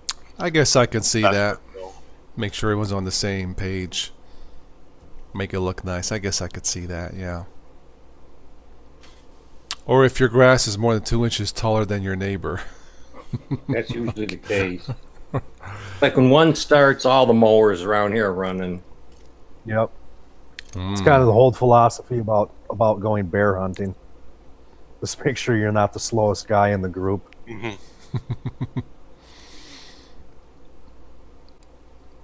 Yeah, I don't have the lawn police here. When it gets long, it's time to cut it. Hang on, Switch. I'll send you a link. Are them batteries working out for you? Yeah, it's awesome. It's awesome. $60, and they'll probably last me 2 to 5 years. Well, we talked about your lawnmower. We can talk about mine. Go ahead, man. Yeah, go for it. Mine's kind of historic. Oh. And I had a friend give it to me, and it's an old 1997 Craftsman. It's a green 22-inch Oh, okay. with a Tecumseh motor on it. Okay. He couldn't get it to run, and I moved in a house, and in the shed was an old lawnmower motor laying on the floor. And the reason he couldn't get to run, there's a squeeze ball on the side of the carburetor that you prime it with before you pull the string. So I wound up taking the carburetor off the motor that was in the shed and putting it on this Craftsman mower. Okay. It has been running ever since. A Sears Craftsman? Really? I Yes. had one. It was junk. This is one of the old green ones. It's 22-inch. Okay. All right. Okay.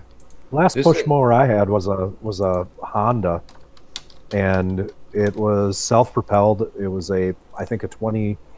It was really big. I think it was 23 or 24 inch, but it was self-propelled. It had self-propel on the front wheels. Really liked it. Really. Yeah, I got a Honda now. I had a Craftsman my mom bought me when we first moved into our house when we bought it, and then I got a Toro, which lasted for quite a while. That Honda should last you forever. Yep. I got a Honda air compressor in my work van, and man, I think I got that thing in 98, and it still runs and everything. I haven't had any trouble with it to ask for a new one. Honda lawnmowers. I remember one of my relatives used to buy non-Honda, and he'd be like cranking, trying to get it started. He says he bought the Honda. He cranks it with his pinky, and it starts. Yep. Year after year. Yeah, We can't build cars if we can't build lawnmowers. Evidently, still, I don't winterize mine or anything. I pull it out. Boom. It starts right up. I don't winterize anything. Mine's rechargeable. I just charge it with my cell phone. Not my cell phone charger. With the charger. That'd be Them great. I could charge my phone and my. them rechargeable batteries, don't leave them out in the freezing cold. The gel in them will freeze. No, they're always inside the garage. Always hard cold. Well, even yeah. in the garage, it could get below zero, and Right. if you have yeah. a hard frost, Right. let's say a day goes below zero. No, they the right temperature and they're dry and it's great. I charge it overnight. Hit the button. Yeah, I hate it because now my neighbor's gas mowers are like, turn that Chevy off. I'm driving a Lexus. Can't you see? But I yeah, live it's in great. Michigan. Yeah. We love to burn gas here. You're Everything's right. big, huge, and guzzles it. How It's- can you get your whole lawn done on one charge, Yeah, Toss? yeah. Okay. I can do it on a full charge. I can do the front, the whole side, and the back. I can do it on a full charge. That's right. You're on a corner. You're on a Yeah. corner lot, aren't you? Yeah, it's basically 3 lead acid batteries like in a series, and it's great, man. I don't have to go to the gas station for that. I just use my Black & Decker PC blower to clean out the mower, and it's great. It's great, just good to go. There's no maintenance. There's no tune-up. Either it works or it doesn't work. Either the batteries are charged or they're not charged. Yep. That's it. Briggs engine mower, 20 years old. Oh, That's how mine's at least that. interesting. Okay. If I was We going to had buy a gas one, it would be a Honda, I think. But 2006. once you go cordless, it's Yeah, hard mine's to go back. 30 years old. Okay. We sold our family farm in northern Minnesota in the summer of 2016. And when it sold, there were 3 lawnmowers that were there that were bought by my grandparents when they were still alive. And the building spot, excuse me, the actual building spot where the house, chicken coop, barn, garage, milk house, stuff like that was on, is about 2 acres, a hair under 2 acres of mowable lawn. And Grandma and Grandpa would use push mowers when they did it. And they would essentially the entire summer, or spring, summer, and fall, was kind of every couple of days they would go out and mow a section of the yard. So it was kind of perpetually mowing the entire yard. After they passed away, we had a neighbor, family friend, come and mow it. He had a big, industrial, rider type thing, that went like 15 miles an hour when you mowed. And when we sold the farm, those mowers were still out in the milk house. One of them was bought in 1958. One was bought in 1964, and another one was bought in 1965 or 66. And they had Briggs and Stratton motor engines on them. They were real small. They were only like 20-inch blades. And lo and behold, the people that bought the farm went and dug these mowers out, drained the oil out, put new oil in, and used starting fluid, emptied the gas and everything, used starting fluid, and all 3 of them started up. I mean, these are mowers that are, they're 10 years older than me. And every single one of them worked. Wow. Nice. Well, once I go really cordless, I'll never go back to gas again. It's just too easy, cordless, yeah. Well, next we'll be expecting you to have a Tesla in your driveway. I won't go that far, but yeah. The love of the battery. I don't know if I would trust. I don't know. I just don't think I can trust electric cars yet. I have a friend that has a Tesla, and it's a very impressive car, and it has a lot of 0 to 80 miles an hour, like right now, with no noise whatsoever. It's like going on a ride at Cedar Point with your ears plugged. And for me, I think it's the kind of deal where, when you put gas in a car, and if you say this to alter your driving habit just a little bit, you can eke a little bit more out of a tank of gas. With electric cars, you're kind of stuck to a certain degree with what the battery capacity is, and that's as good as you're going to get, period. Plus having to sit and let the thing charge. There are some places like Ann Arbor, they're really big on those things, and a lot of the shopping centers actually have charging stations, and they're made for Teslas only. Really? Yeah, you can't plug in like a GM electric car into these. They're specially set up, like a big T and everything. It looks like the Tesla logo. It's kind of really strange.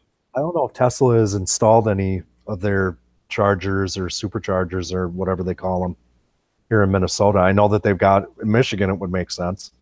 Steve, you probably have some down around Chicago area, I would guess. Yeah. I don't know if they've put any in Minnesota yet. We got a problem here with selling Teslas. The Michigan Automotive Dealers Association will not let Tesla put a dealer in Michigan because Tesla wants to put their dealers in and have them be Tesla owned, and they won't allow that. Oh. So if you want a Tesla here, they ship it from out of state and drop it off in your driveway. If you need to have service, they pick it up and bring you another one.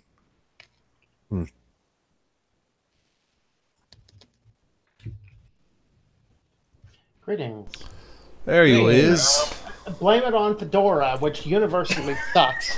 Because literally, I'm sitting here clicking the send and receive on the computer that has that email. Didn't get it. Checked on my phone, got it twice, forwarded it to where I needed it to go. Fedora. Why does Fedora exist? I thought of another name for Fedora. Starts with an F, but I can't say it. Yeah. Just a joke. Just a joke. Oh, but Fedora the Explorer. I can't get past the GNOME in it. Anyway, no Fedora here. This is a Fedora-free zone. GNOME is for gardens. Yeah, I'm actually tomorrow about noon. My Fedora hate video is coming on. Uh-oh. Should I call Uncle Guido? Do you need protection? We might. I'm calling it. What is it? I'm uploading it now. What is it? Bare Metal Fedora review. Should I do parentheses? It sucks. So were you just trying Fedora, Tom, or? Oh Lord. Well, I mean, I've used Fedora a few times, and I've never had a good experience with it. But when 28 came out, they were supposed to have a lot of positive things. And, and honestly, it's easier to install your non-free stuff than it used to be. But it's, I mean, you can't watch YouTube videos on Chromium at all. This doesn't work.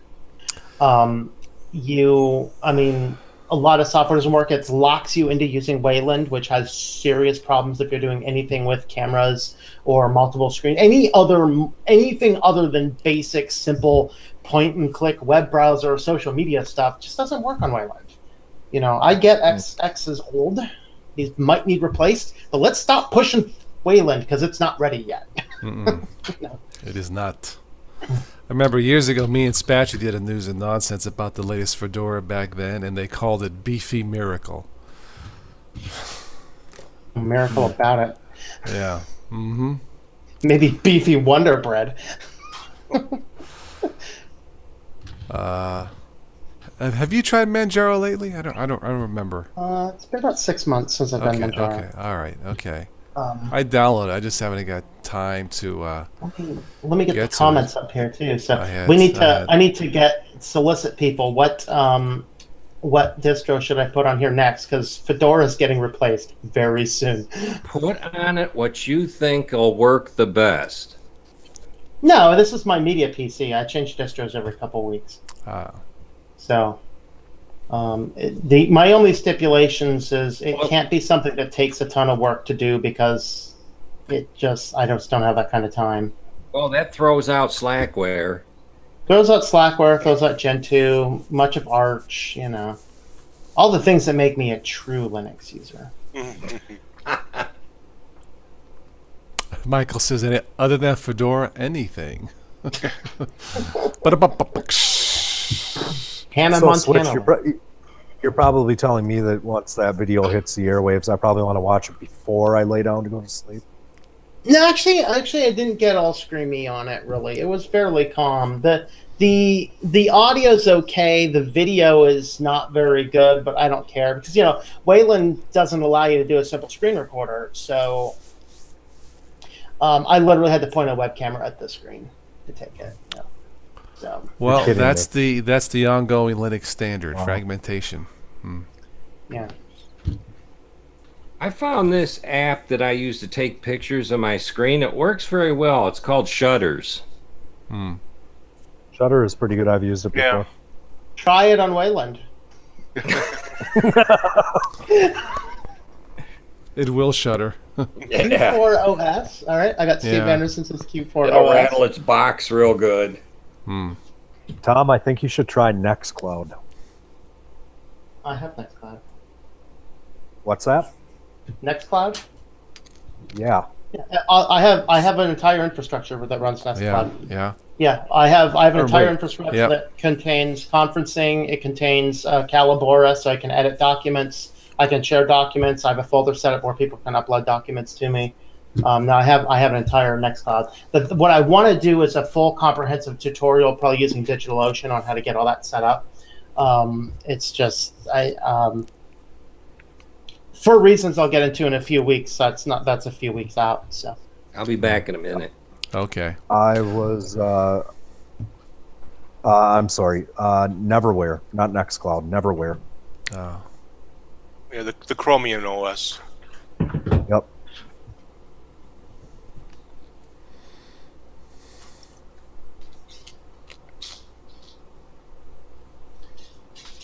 Michael in the chat really does not like Fedora, do you, Michael? My man, my man. Oh, we could try Hannah Montana Linux. Do you know, man?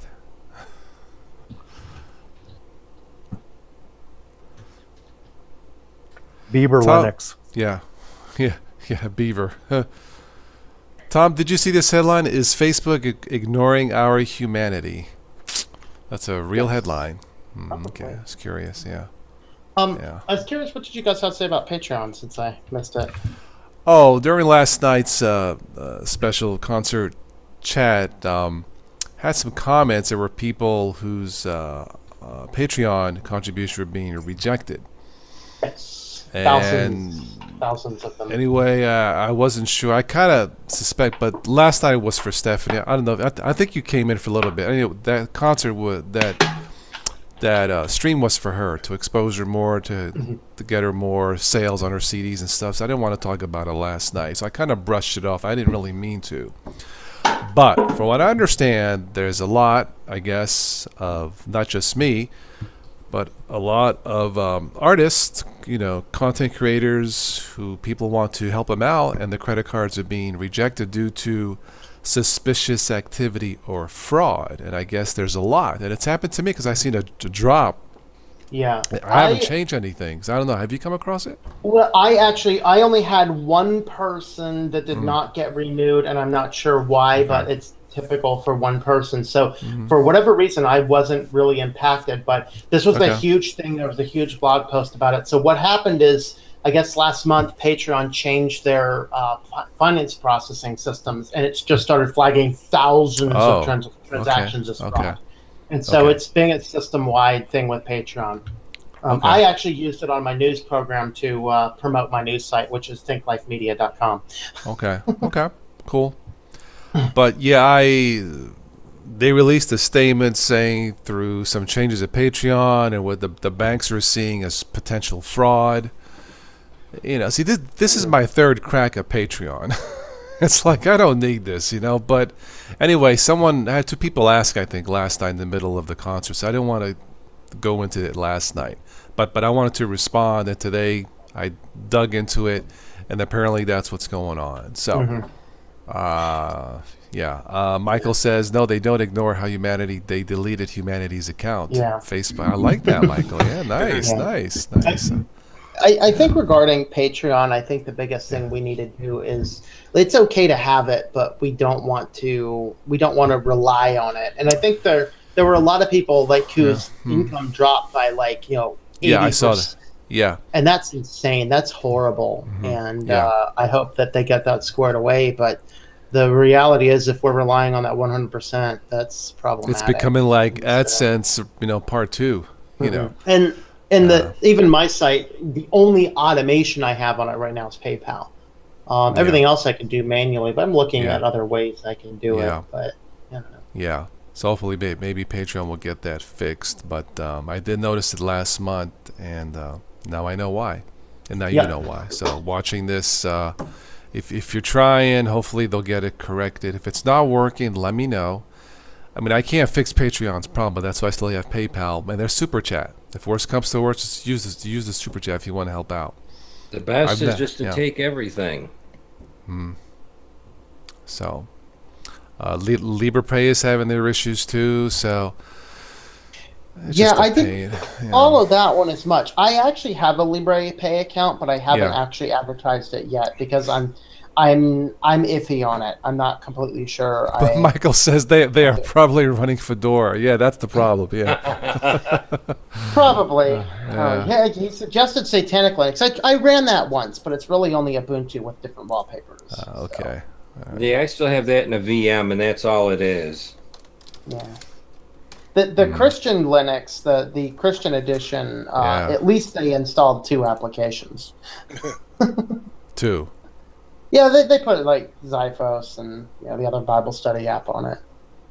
Yeah, the Satanic one, you don't get any software hardly with it. And then they booby trap it because it's so old that you can't even go to a repository and get LibreOffice or something.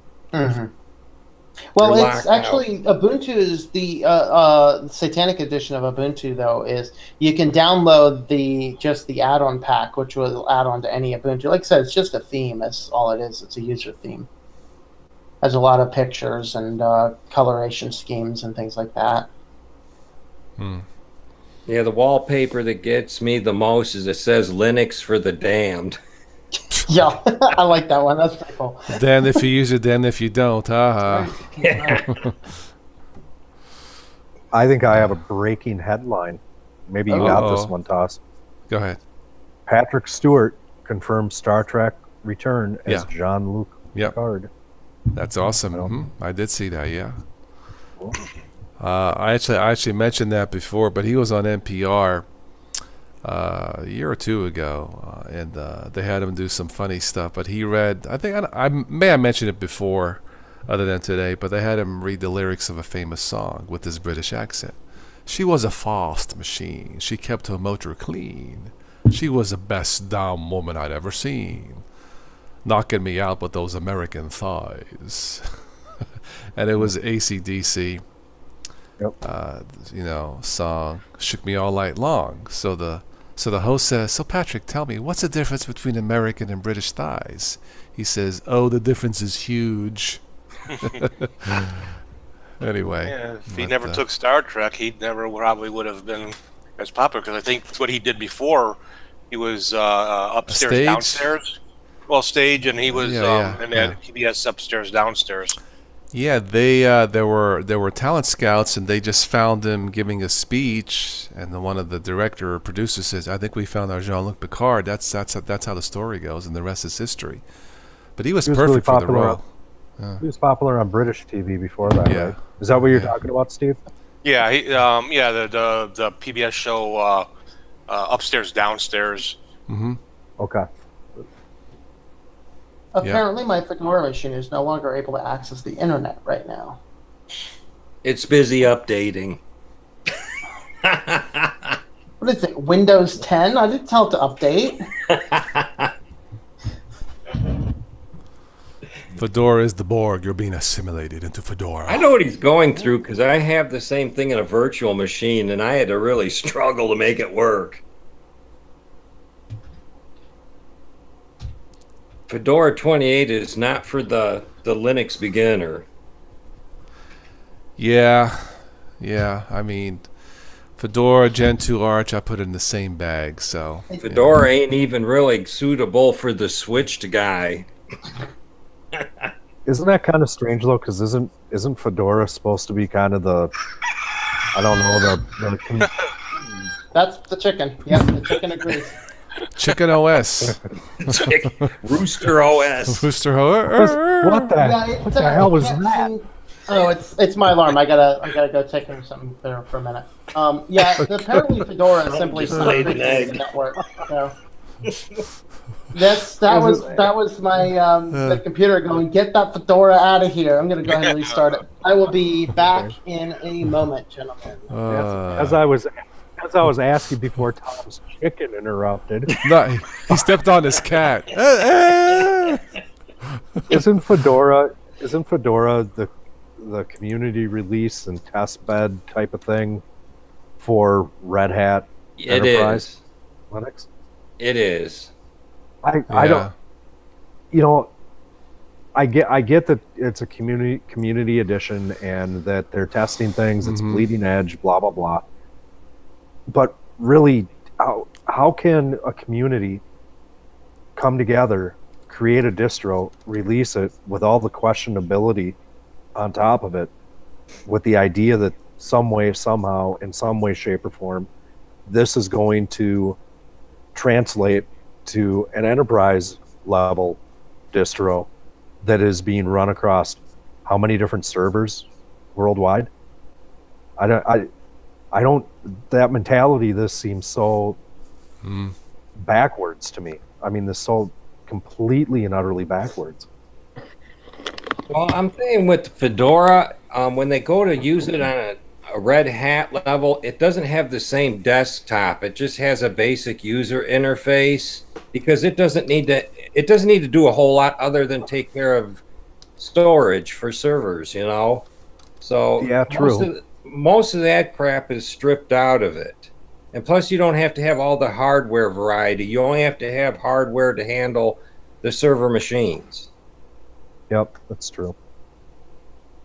I remember when you got Red Hat in a book and you went to bookstore, and you bought this big thick book, and in the back of it was a CD you loaded in your machine. Then you went through this book and played with the CD for months.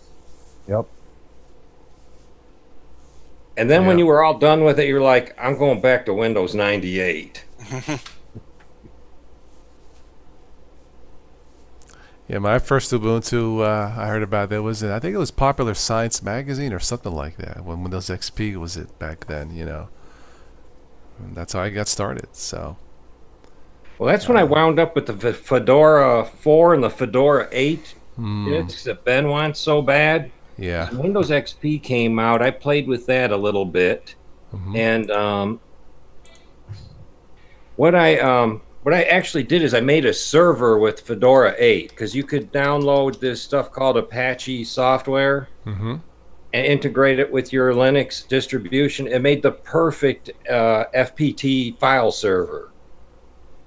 And there's a company called NoIP. They would assign an IP address to your domain name dynamically, so people could access your machine at home.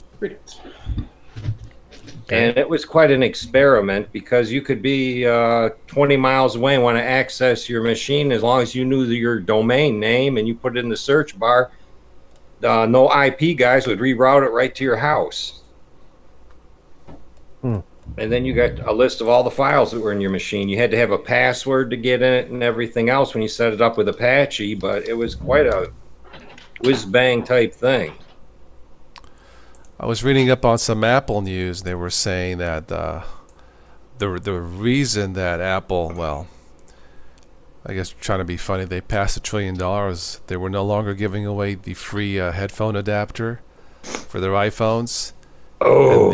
And the affiliate links, they were paying people to drive traffic like Amazon, whatever. Last year they were paying 7%. They dropped it down to 2.5%. Now they're not going to pay them at all. That's when it went over $1 trillion. What are you going to do? Yeah. They're, I believe they're also doing. I thought they also did something in their App Store recently too. Yeah. I can't remember all the details. But, Yeah, I'm reading it now. We're doing away with the free headphone jack dongles. I got 3 of them around here just in case one decides to take a bite. Apple is the bane of existence. The unfortunate thing is, like, okay, I finished the ebook edition of my new book release last week. It took me all this week. Yesterday, I finally got it working with iBooks because iBooks on the iPhone does not work with EPUB 3 formats correctly. There's something goofy in it. You gotta fight with a bunch of things. Apple's a strange beast. I quit buying their apps too. They have a loyal following, there's no question. But they've done it by being, it seems like, completely merciless in their actions, in some actions anyway. Yeah. But Absolutely.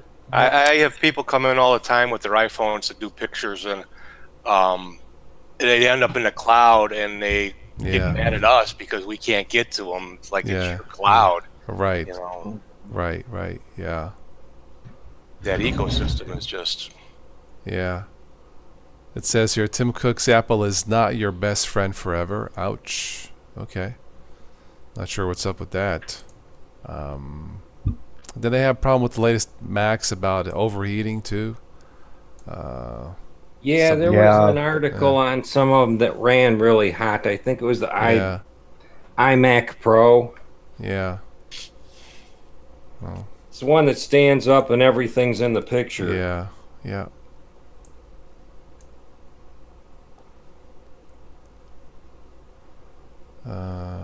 Wasn't the overheating problem with some of the apples? Wasn't that due to them like seriously overclocking? I don't know. CPUs or something? It was a part of it was software, part of it was hardware. They did not have a big enough component in the circuit board to handle the fan spin. So the fan was not able to speed up to the point where it needed to cool it down. Okay.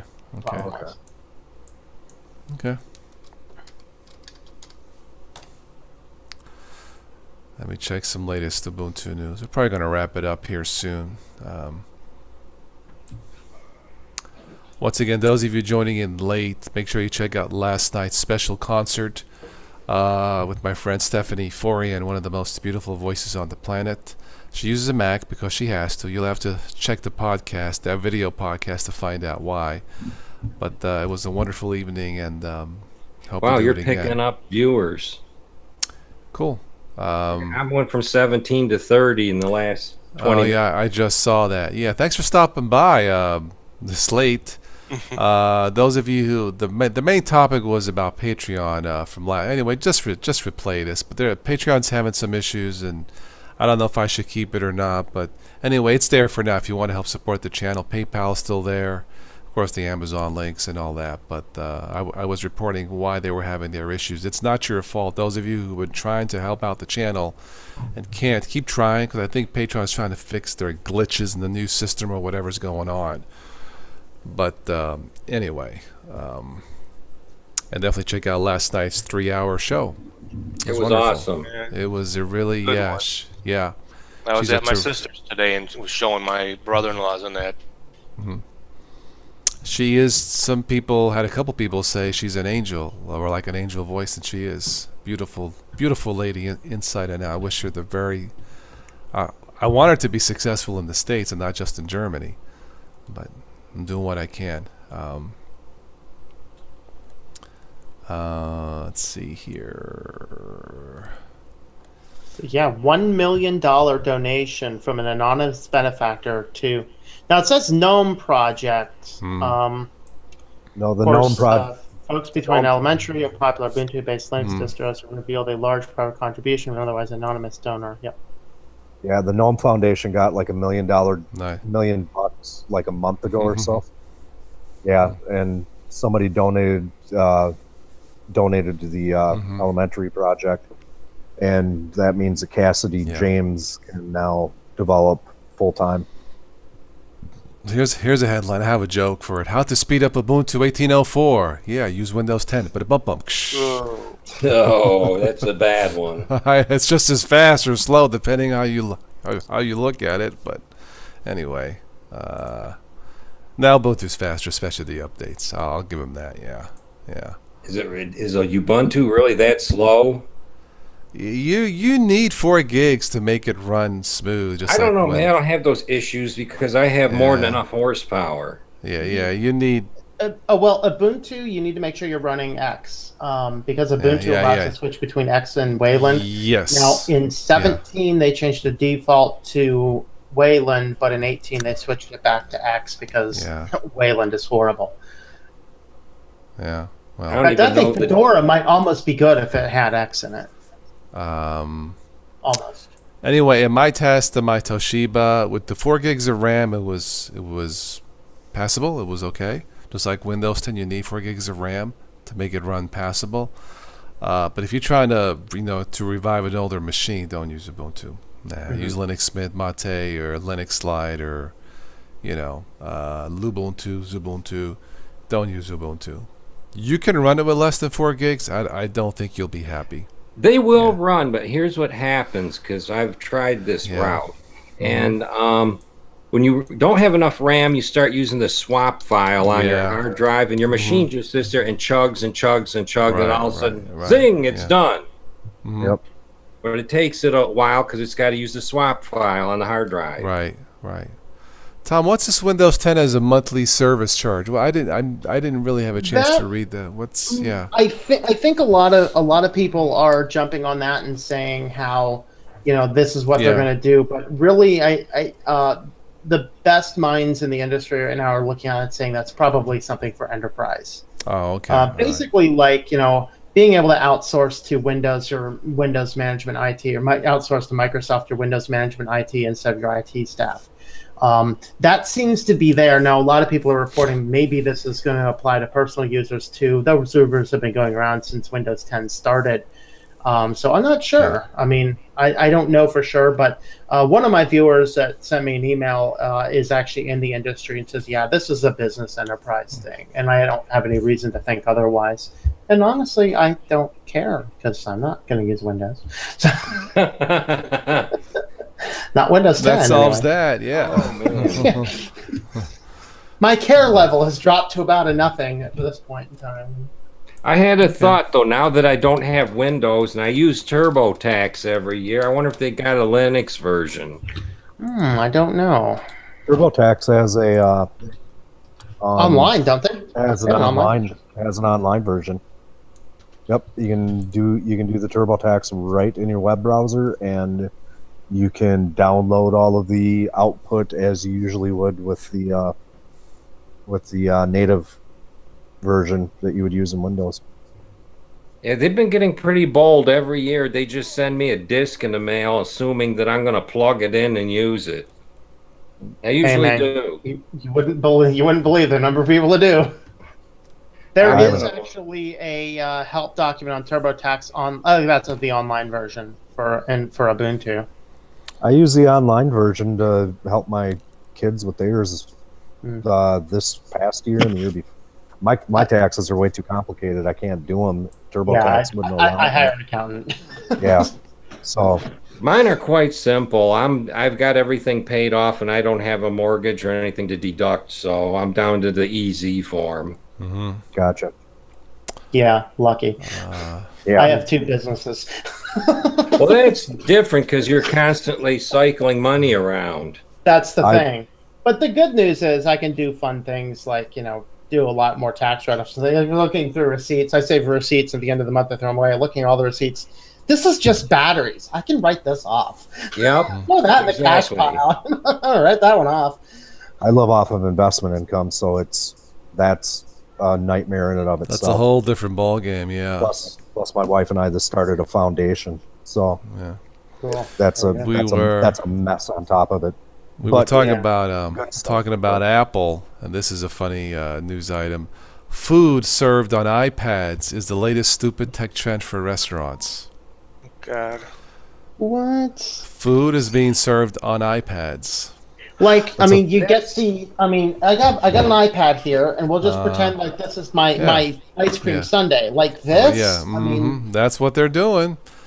Doing good food.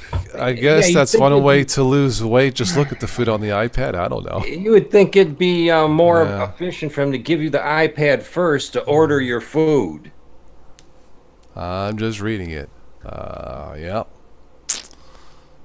50 more seconds for my Fedora rent video. It'll be up. Okay. You can't see it until noon tomorrow. Noon tomorrow it goes live. So. All right. Let's see here.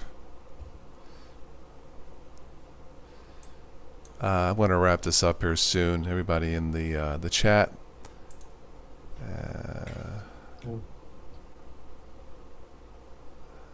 Okay. Let's see. Running through some news here. See if anything comes up to catch my eye. Your smartphone is making you stupid, antisocial, and unhealthy. Really? That's a good headline. What's the news? What's the weather? Yeah. Are customers stupid? Stupid. That's from Forbes. I suppose some are. I don't know. Most companies hope that they are. Yeah, really. Yeah, they're banking on it. They even got a geographical map laid out for the worst ones. Tom, you had a chicken a little bit ago. What is that your cat in the background? Or is that one of mine? Oh, I think I have a cat in the background home. No, mine are sitting here collecting dust, as they usually do. Collecting dust. That's all these animals are good for. The one that you see blocked behind me, Dan, he's doing one of 5 things. At any given time, he only does one of 5 things. He either eats, or he uses a litter box, or he sleeps, or he's doing something to completely aggravate the living crap out of me, or he's thinking about the next thing to do to aggravate the living crap out of me. That's all those are the 5 things this animal does. And your wife loves him. Oh, she Well, stepped grab out of him the room. by the tail and like wax the floor with him. Jeez. You know, I can't do stuff like that because I'm an animal lover and she loves these cats. Yeah. But, oh, I didn't say kill him. You just clean the floor with him. you know what's really funny is my only problem with the cats. My only problem with the cats is this. I will go and make a sandwich or something later in the evening because I'll have a small bedtime snack. So I'll get a piece of bread and I'll make half a peanut butter sandwich and I'll have that before I go to sleep. And I'll turn around and I'll look. The cat just got out of the litter box. He runs his furry rear end into the kitchen, and right where I just made my sandwich, he jumps up on the counter. It's like, I get it. Cats like to climb on stuff. They like to hide. They like to do a bunch of weird things. But he gets up on the counter, and it's like, no, I don't want cat feet fresh out of the litter box on the counter. So what I did do, and it's kind of funny, I take painter's tape, like blue 3M tape or even Gorilla tape, and I pull like a 2-foot piece off, and I flip it upside down and very carefully put it on the counter. Oh, jeez. About 3 o'clock in the morning, all you hear is this tape rustling as the cat's running around the house because he can't figure out what. That's cold. That's funny, but that's cold. Oh, God. You got a wicked. That's something I probably would have done. But see, that's funny. You could actually get cat zappers, and they're like oh man, pieces of like flexible rubber, and they're clear, and you can put them on your counter, and they hold like a 9-volt battery or something. And when a cat jumps up on the counter, it kind of gives them a little, fizzy sensation. Like they're getting like static electricity or something, and they jump off. So it's like, man, I wouldn't mind getting some of those. But then, of course, I brought up the idea to the boss that instead of using a 9-volt battery, you get like a deep cycle trolling motor battery. Yeah, she didn't find that one too. She didn't find that one too funny. In the background here, I have the Mecum Auto Auction from Harrisburg, Pennsylvania, running on TV. And a 1965 Aston Martin DB5. That would be the. Oh, this is actually. It's actually a replica of the James Bond car. Okay. And it is on the block right now, and it hasn't hammered away yet, but it is for $400,000. Yeah. Well. I can pocket change, man. I'll just whip it right out. Yep. Hey, this is a family channel. Knock that off. But a bump.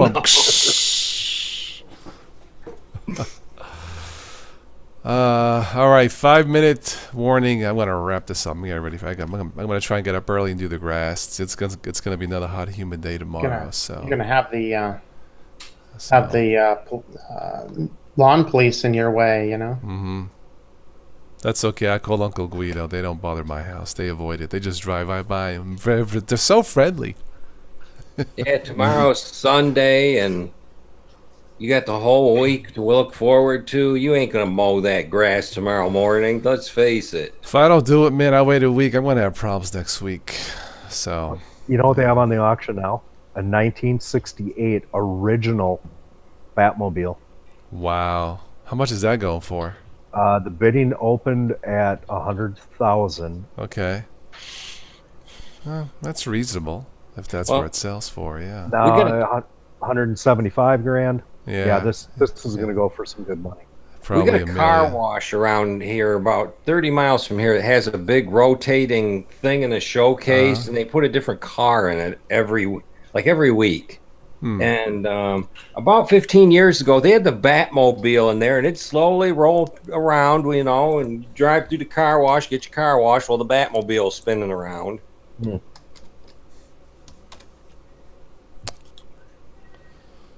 Yeah, they say that this is an original George Barris car, Okay. or he authenticated it or something. Okay. Wow. Okay, cool. I'm going to put the Toss Today Patreon link here again, and if anybody's still having problems, let me know, because I will keep track of this. If it's going to be a continuing, ongoing problem, then I may just delete the account again and be done with it. So, you know. Well, how long have you had it open? It hasn't been that long. I was I gonna want to say a say, it has- month, couple. I seem to have bad timing. you know. Yeah, that's what I'm trying to get at. Yeah. Is give it about 3 months. What can it I hurt? might. I What can it might. hurt? Yeah. Yeah. You I can don't know. always put at the bottom of your videos. If Yeah, you have I know. trouble. I know. Yeah. So sometimes I lack patience when it's something I can't control, you know. But Well, can you copy and paste something? Like open a note editor and write a small thing, and then just copy and paste it at the bottom of all your videos. from yeah, here on out. no, I know. Yeah. You know, it's just that when they have problems like this, it's frustrating for the contributors, and it's out of my control. It's not out of- just me. yeah. Yeah. They asked for it, so at least give them a chance to make it work. True. It's true. I think you're just having a little frustration because of all the timing and everything. Yeah, well, it's my third crack at it. It's like that's the last thing I wanted to worry about was financing and funding for the channel. It's not fun, man. It really isn't. I know, But you're that's the serious reality. about it. That's the reality. I know. Q1 Fiend says don't close it down yet. Okay, all right. Well, in my mind, I was going to give it 30 to 60 days and then go from there. But we'll see. Now Well, it you're isn't co- talking. It isn't costing you anything to have it sit there, right? That's true. No. Yeah. No, Other there's than no- Other than the pain Yeah. in the pain in the rear end that it takes. Right. Michael, thank you for the super chat.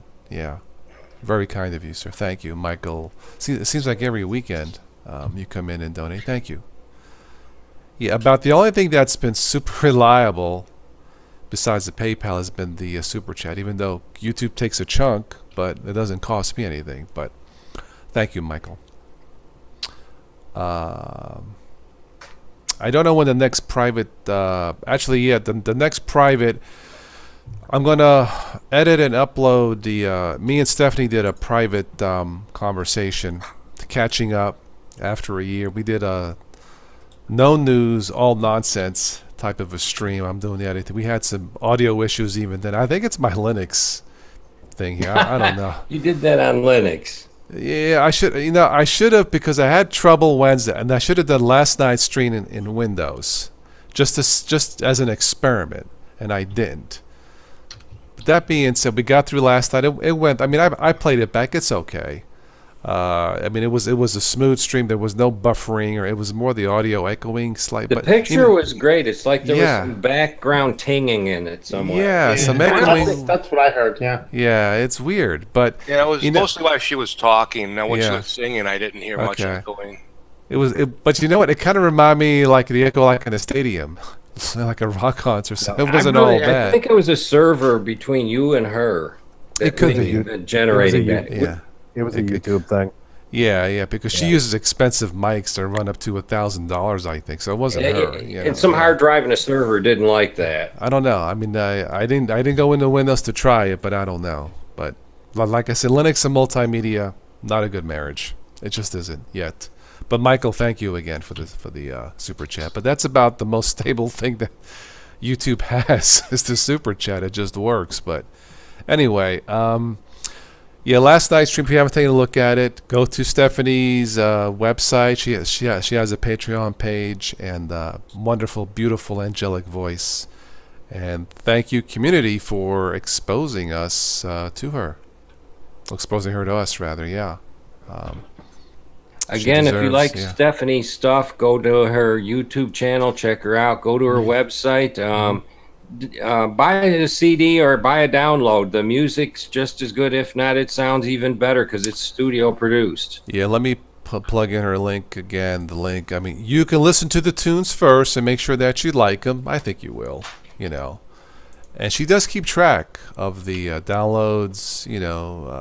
So you know, and talent scouts, if they see a jump in any kind of music, they will take notice. My friend Rose Angelica just had a single go platinum, 2 million plus, and she's gotten offers to work with like Tanya Tucker. These are big name country stars and other names, all because of that one song. So talent scouts do take notice, you know. Yeah, very true. You know, so, and it's like you said, it's a game of numbers. You know, I know we were able to boost some of her sales last night. Dan, you bought a CD or two? I bought 2 of them. And what'd you think overall? Oh, I loved them. Okay. I was listening to them earlier today. Man, I put them in an MP3 player and kicked back on the couch and put on some headphones and It's just so relaxing, isn't it? Yeah. and just got absorbed by it. What does she remind you of? Since I normally, Joan Baez. it's kind of a class all of its own Mm-hmm. because I usually listen to classic rock and stuff like that. Mm-hmm. But I'd have to say it reminds me something of like a folk singer from the late 70s and that era. Yeah. And modernized. I know she said she didn't like the 70s era, but there was a lot of folk action going around that time too. Mm-hmm. Alanis Morissette, some of my friends said, she mentioned Jewel. I could see that. Mm-hmm. I think there was another one, I can't remember.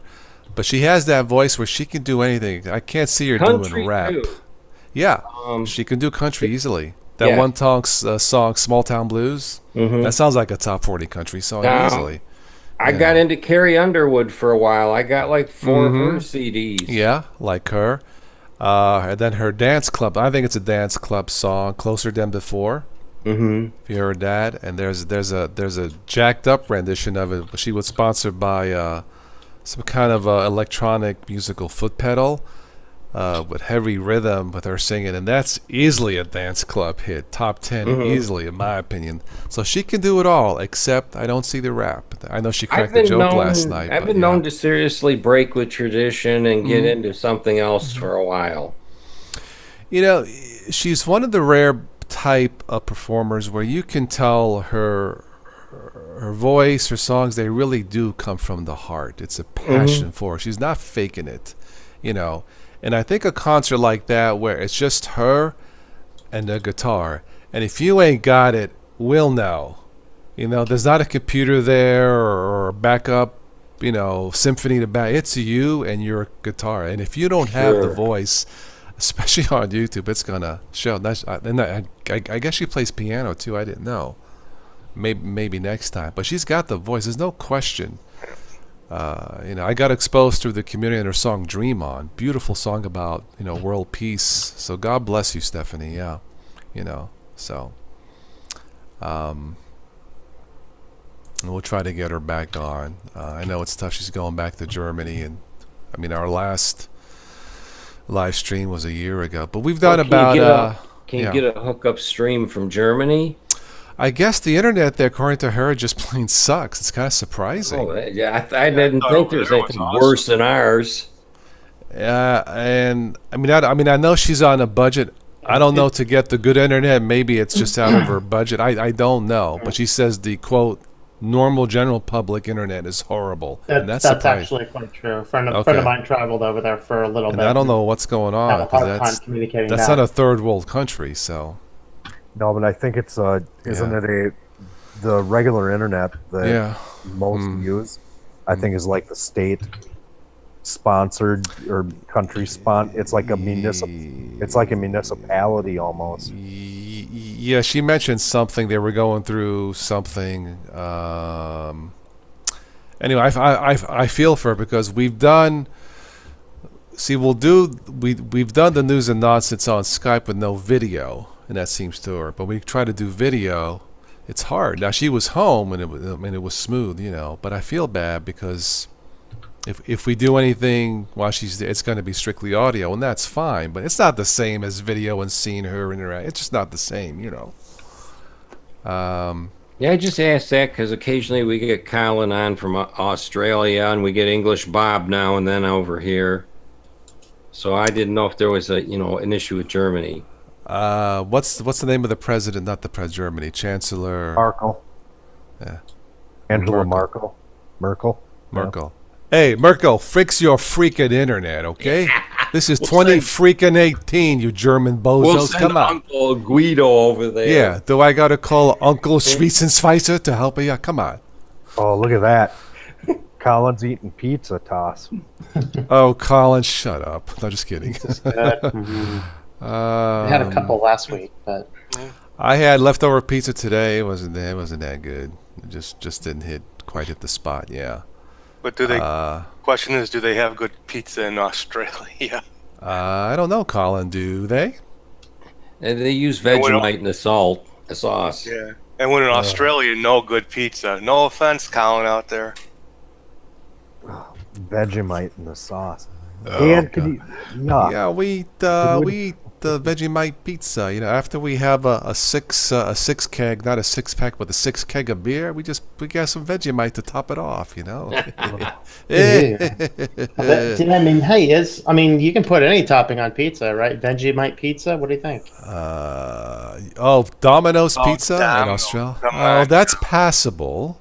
Yeah, that's I passable. can tell you the Vegemite makes you get going and jumping around real fast. You put it on your toast in the morning before you go to work, man. You're like ready Yeah. to jump out of your skin when you get But there. the problem is, even the toilet says, "Come on, get off me already." It's a 6 trip. Well, you know, but. have you guys seen the commercials? Speaking of Domino's, in Minnesota, I don't know. We have 2 seasons here. We have winter and we have road construction. Right? They have to go and fix. They have to fix all the stupid potholes and everything else. Yeah. I see now Domino's has these commercials on that if you're driving home and you hit a pothole and Yes. pizza, they will dispatch a truck Yep, out and fix the pothole. Yeah. Yeah. How embarrassing is that our beloved government? A pizza joint can fix the potholes before the idiots that my taxes pay to keep in their jobs. What can they're get not it done. telling you is they're dumping a pizza in it. I don't care as long as it's filled. Oh. Really? Yeah, we get the same commercials here because the way you guys are talking, our roads are just as bad here, if not worse. I mean, half of our freeways are completely down around the Detroit area. I mean, So I can see.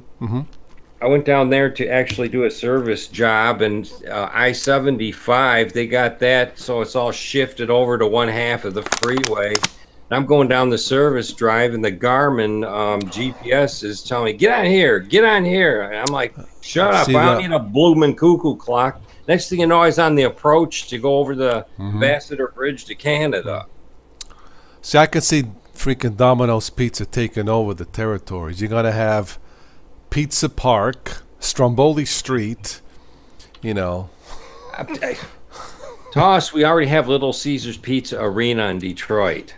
Really? Pizza. Yes. No kidding. I They didn't know that. actually Okay. built. They actually built in the downtown. I don't know if you know. I've heard of Ford Field and Comerica Park for baseball. Well, they moved the Red Wings down there, and the Piston basketball players. They built them an arena called the Little Caesars Pizza Arena. Wow. That's a heck of a lot of $6 pizzas, boy. Yeah, really. Yes, it is. On top of, Yeah. they're pouring money into this city like there's no tomorrow. Wow. Has That anybody is, yeah. has anybody had Little Caesars pizza lately? Last year, it was pretty good actually. Yeah. I haven't had it for years. Yeah, it was last Years year and in a years. place called Wheeling, West Virginia. At the time, there was a $5 lunch fill up or something. It was pretty freaking. I mean, it wasn't as good as freshly, Yeah. straight out of the oven. But they had it ready to go for lunch, cash and carry, for $5. Yeah.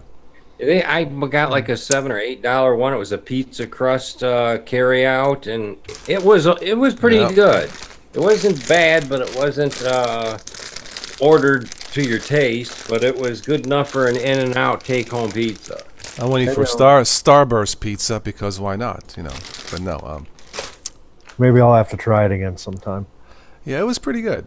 I've had haven't had Pizza Hut in a while, but it's pretty good. Here I eat the local stuff usually. That's all we do.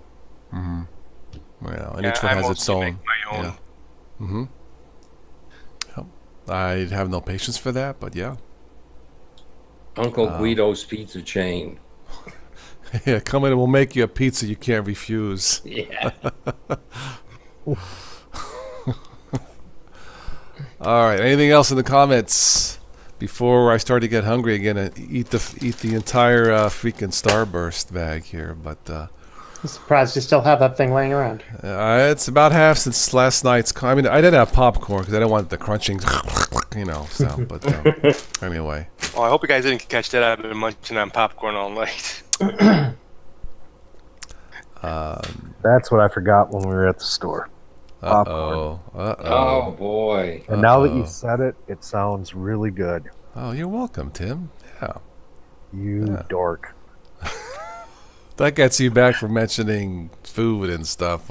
Anyway. I really don't care for popcorn because it sticks in my teeth, and I spend a lot of time picking it out. Yeah. Very seldom I make popcorn. Yeah, it's not my first. My first choice for a snack would probably be like a granola bar, a fruit. Sometimes I'll grab a can of Vienna sausages. I got the hot and spicy little can for a quick snack. But popcorn, yeah, because then I got to floss and I got to break out the irrigator, and it's too much work for food, man. It is. It really is. I feel like after popcorn I have to take my mouth through the car wash but anyway. Anything else for tonight in the chat? If you missed any of this, of course you can replay it. Once again, do check out Stephanie Forian's concert last night. It's free. If you like what you hear, check out her songs and please buy some of her, 300 of her CDs should be enough, make her happy, But no, you can buy the individual songs or CDs.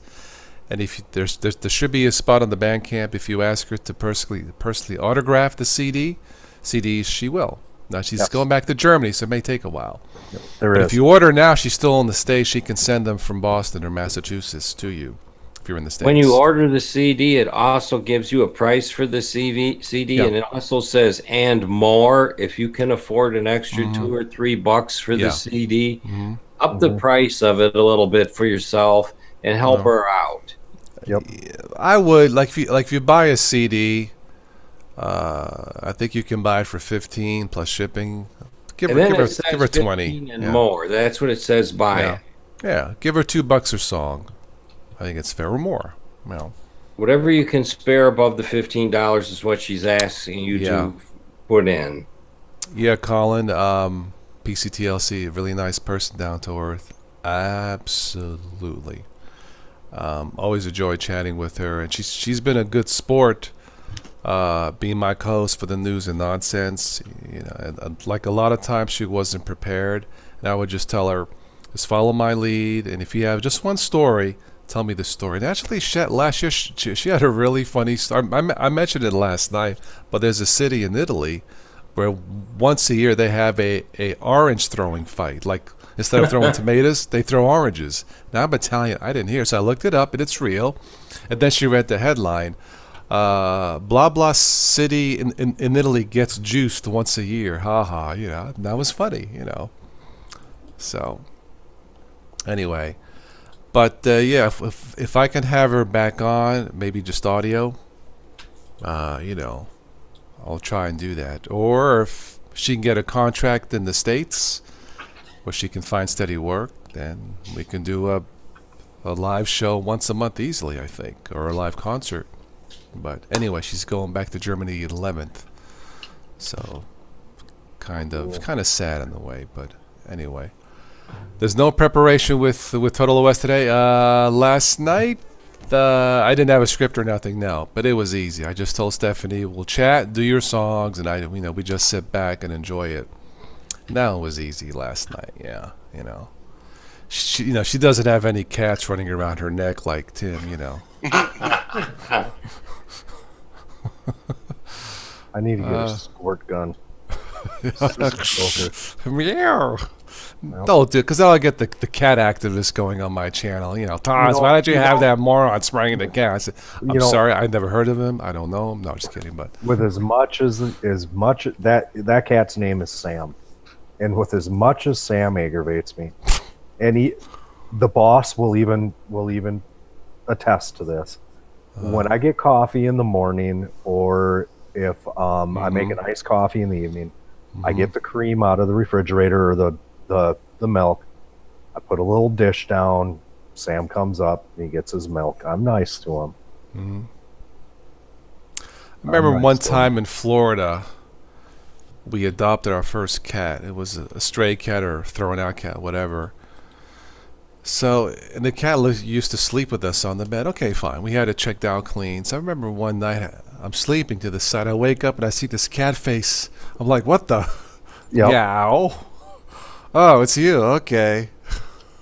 The cats sleep on Tawny's head. Really? Okay. Well, I guess they like the warmth, the feel of the. Yeah. Okay. All right. Yep. She has one of these My Pillows, king size My Pillow. Yeah. One cat on each side of her head. I will say this: I didn't have any problems with rodents. They make good earmuffs. Cats, yeah, they do. They really do. I didn't have any bugs or anything. No problem. I've thought of making a pair or two. Trust me. ASPCA. I don't know you.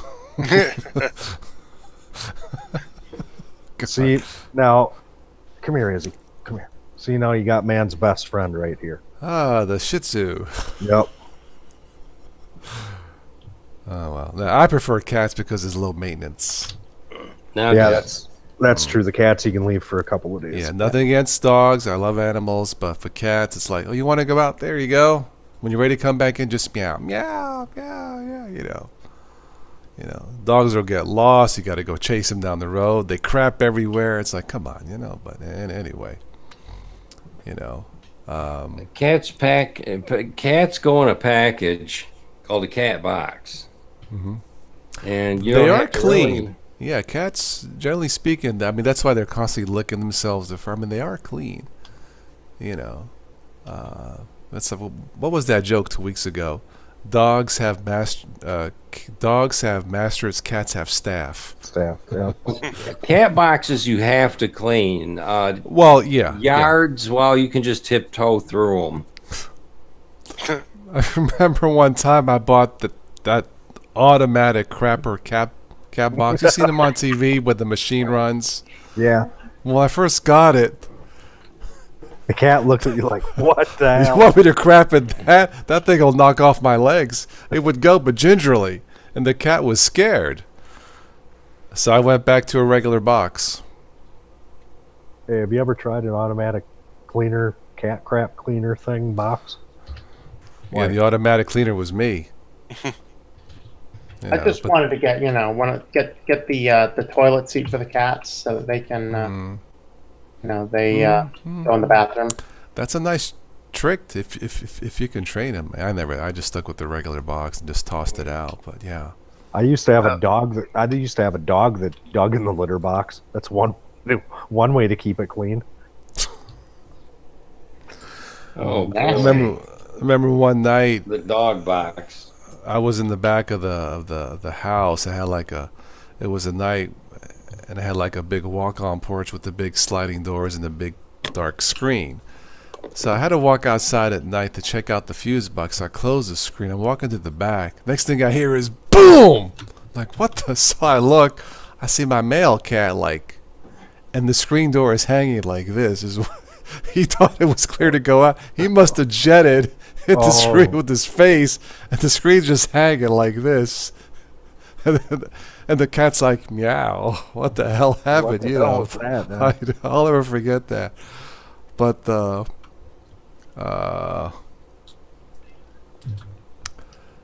Tony Bronze. That sounds like you're part of the family, Tony. I bought my dog from a blacksmith. Oh. First thing when I make a bolt for the door, of course. Bing, bing. Tony Bronze. A good name. Welcome, Tony. Are you new to the chat? Sounds like a new name. Welcome if you are. I'm going to wrap this up, but thank you for stopping by. Yeah, I had a couple dogs when I lived in New York when I was a little kid. I remember the one dog was named Santana, German Shepherd. It was very protective of me, that I remember. You know, but I got along. I prefer cats, but that's just me. You know, I don't have I to like walk cats, them. but I'm so allergic to them. Are you? Yeah. I wish I was. Jeez. Oh God. Okay, I'm going to get 6 emails from the ASPCA, the Save a Cat Foundation, and Cats are kind of their own bees. Mm-hmm. You'll have Tom's cat coming up to the screen. Hey, I know. you. yeah, really. No, he's over here. He's kind of chilling. Yeah, cats are cool. Yeah. All right, I'm ready for bed. So, everybody in live stream, thank you for stopping by. Thank you. And I'll catch you sometime during the week. Again, check out last night's free concert with Stephanie Foria. Check out our YouTube, Patreon, and you'll find her. ZBD is in the house. My goodness, Mr. Peppermint OS himself. Oh, just for Z, I'll stay on for a few more minutes. Evening, morning to you. Z, what's up, Zeb? How are Hey, you? Zebedee. Zabababoo, ZBBB.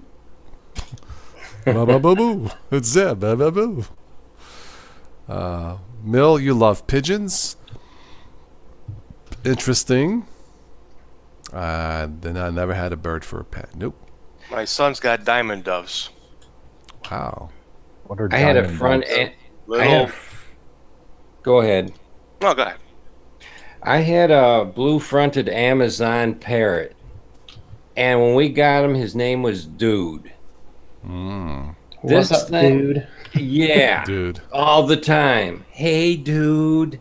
You'd put this cover over his cage at night, and you'd get up in the morning or something to go to the kitchen and get something to eat. He'd take his claw and pull it back. Hey, dude. Well, you're trying to get something to eat. The bird could smell out a pizza car coming down the road a half a mile away. That thing loved pizza. I Interesting. mean, he would go berserk before you even seen the pizza car go across the front living room window. He was just squawking and screaming and carrying on like you want me to pick up the phone and order him one too.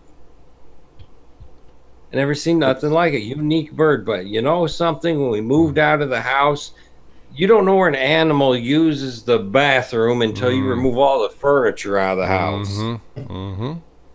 Yep, that's the problem with little birdies. They got little poopies. Yes, in places you wouldn't imagine. Steve, what are diamond doves? They're actually they're from I think New Zealand or maybe even from Australia. They're little doves. The morning they are loud. I can tell you that for little guys, and they're very social. That's why they're. My son, we've had him for about 10 years now, and he's always loved birds, and no other pet. I think it'd be cool to have pets that name them after Linux names like Arch, Steam, Bug. There is a parrot Linux. Parrot Linux, yeah. It is a quite nice distro too. There's a studio version and a security version. I've still never found the studio version, but I only looked for it that one time. That's the one I have. Welcome, Mark, in the stream. I would call the dog PPA because it poops all the time. Poop, PPA, but no. The poop package archive, haha. I'll call the cat Mint. Ubuntu doesn't quite have a nice ring to it. No, it doesn't. Ubu. Yeah. Ubu. Come here, Ubu. Yeah, I guess that would work. Ubu. Yeah. Arch, I like. Call the dog Arch. Good, manly name, Arch. Manjaro. Where Manjaro? Budgie. Come here, Budgie. Yeah, I kind of like that. That's not bad. Yeah, you could have a brother named Pudgy. Budgie. What's that one stupid one? Dead Beef Music. Hey, come here, Dead Beef. Nah, that doesn't quite sound right. Banshee, I like that. Here, Banshee. I kind of like that. Surubu suit. Yes, PCTL Surubu. Yeah. You could have like 5 cats and name them for like 5 different distros. We could. Yeah, Tim, you have a dog and a cat, or 2 cats, or 2 dogs? I lost track. We have 2 cats and we have a dog. Okay. All And right. I think we'll have to see. Maybe this fall or next spring we may add another dog. Maybe. Uh-oh. Are you going to name it Boo-Boo? It'll be another small dog. Okay. We're not going to get any big dogs. Okay.